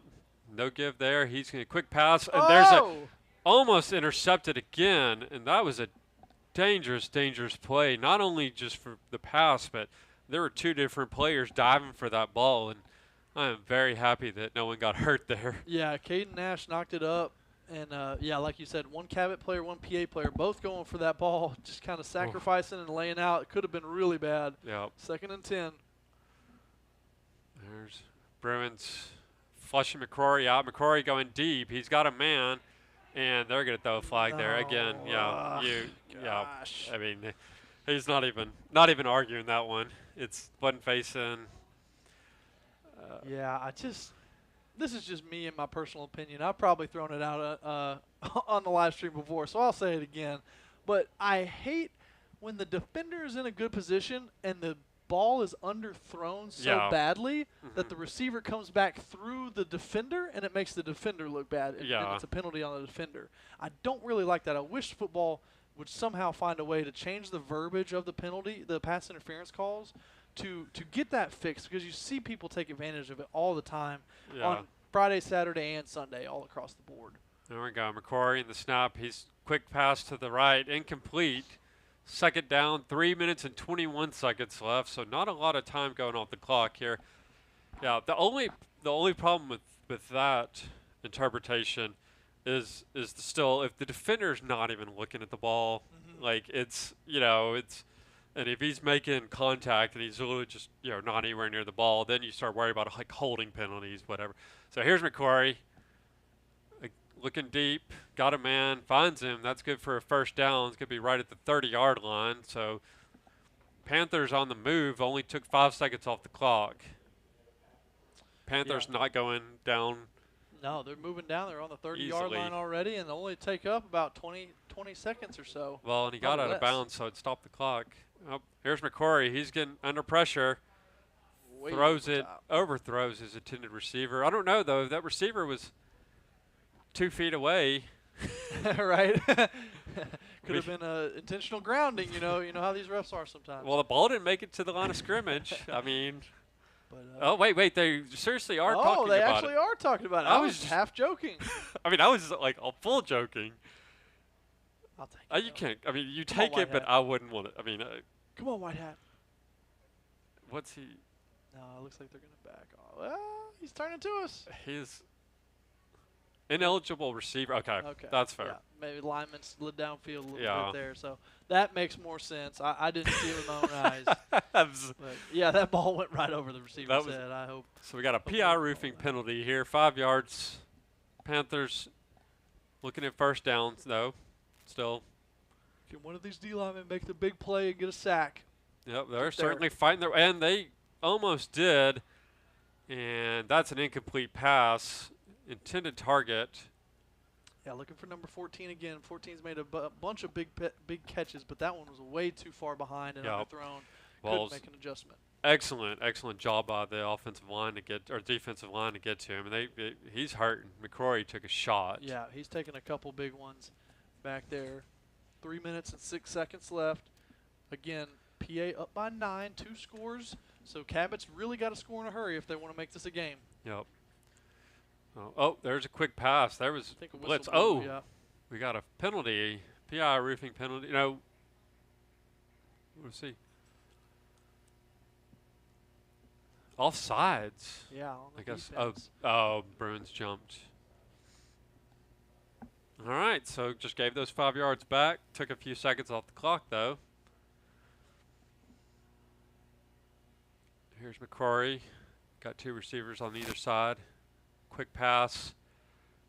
And looking for a trick play. The Ooh, Bruins. they almost got it. Oh. Ball! Oh, and that's a fumble. Bruins recover. And they have the ball with 2 minutes and 55 seconds left. Oh, my gosh. What a hit by K.J. Colin. He just got the pick six, and then he comes back with the fumble. I guess we can almost have a Coke Hoffman I lumber. mean, yeah. That's We called it too early, man. What a hit. wow. What a burger. What a play. Exactly. Oh my gosh. That was a But really, I mean, a great play call by Cabot. They set up the tunnel screen, but then they were going to reverse it out to the running back, and he actually had a pretty good amount of did. space. it just But then took KJ, a lick. yeah, KJ closed the distance and knocked it free. I got so encapsulated, I didn't even see who picked it up. Yeah, I didn't either. Well, and Panthers fans are now heading out of the stadium. There's Cobb. He's going to take that one, and he's going to slide right. The voice in my head is telling me. Let's see here. Walden Culpepper? No, wouldn't have been Culpepper. Oh, Yeah, I don't think it was Walden on defense that recovered that. Maybe if anyone number wants 30, to chime in on Fuller. the Could have been Jake Fuller, number 30. yeah, but live fan feedback and let either us way, know. Yeah, we don't want to say the wrong name. So. No. Clock ticking, under 2 minutes and 15 seconds here. PA coming up, 2nd and 10. Cabot still got one more timeout they can use. Short, quick pass. Williams got a lot of space here. Good to see him back out there. Make sure you go down inbounds. Yep. Oh, Smart play. gosh, we have a. Yeah, PA. Was that one of the linemen that went down? Oh gosh, and well, you'd like to see that. One of the Panther players checking on him. So Nate, trainer Nate coming out, look at him. And he popped up on his own. I don't know who that is. Errol. Well, Errol was a little shook up, but it's Jackson Bates. That's some good sportsmanship on his part. We appreciate that for the other team. He was checking on first one there almost. Errol's trying to stay in the game. Well, you know, you got to No. come out. We stopped the game for you. You got to come out one play at least. But Yeah. Errol's running on his own, so he'll probably be back soon. Well, like I said, I'm glad to see Svoboda back out there. Yeah, he was kind of reaching his back a few drives back. But, yeah, good to see Williams still running around there. Minute 57 left. It is third down, 3rd and 4. So the ref just wound the clock after the injury. So Yep. the clock is still going to roll. Cabot did not use their last time out. So 3rd and 4 coming up. First down would all but seal this. Do you pass it? Do you run it? Do you Run it. Okay. Let's say run it. Let's see. Nope, Cobb is going to look to pass. Nope. Right, he's gonna keep it he's going to. though. Oh, gosh. Still loose. Makes Look a at couple people backside. miss, and he's going to He's pick up gonna the pick first. up the first. And that should do it. Perfect slide Well, right on the line. Did he? Wait. Where were they? Yeah, there it is. First down. Okay. Yeah, that is a Hounds Lounge first down. A Hounds Lounge game-winning First down.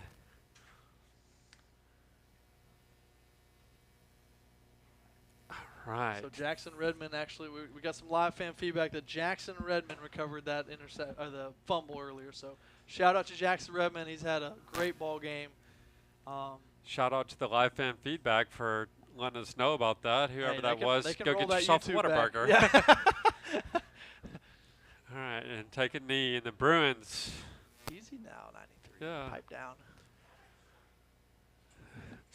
48 seconds left. The Bruins have pulled this one off. It did not looked a little dicey there. Yeah, it ends up being a 9-point win, but like you said, it was back and forth for sure. PA definitely had a struggle tonight, and especially on the defensive side. So something for them to work on and honestly fix before next week. We got the Wampus Cats coming to town. Gosh. Coming to Little Rock. Do we have I suppose we have any scores from around the state? Anything? I had them up, but didn't really seem like too much interesting. Little Rock Christian did pull ahead, I think, by 28 or so. So they got the win. Conway blew out Central.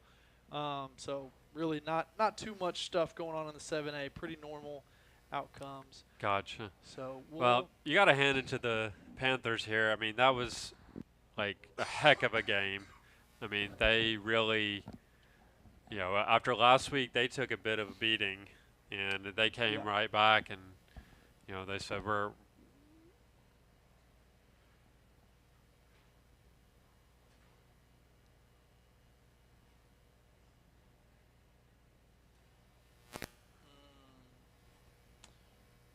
Well, so we've our ear is telling us that we have a perfect prediction winner, but we have limited information on her.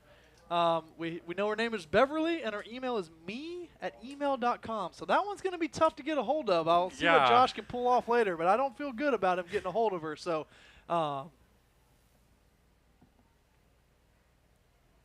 so a decently close guess. But, Josh, is there any way that she could get a hold of you potentially down the line? Is there a generic email box to?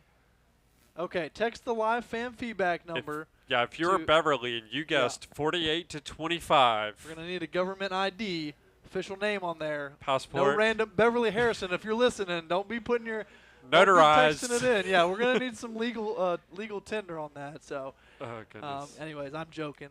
But Beverly, if you're an honest Beverly out there that put a weird email address, text the fan feedback number, and we'll try to get you a Homer's Kitchen Table gift card. Yep.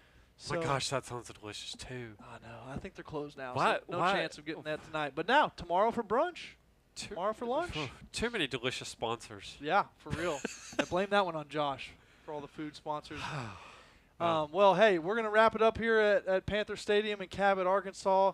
Once again, final score. Now they took it down, but I'm going to go off memory. I think it was 55 to 40.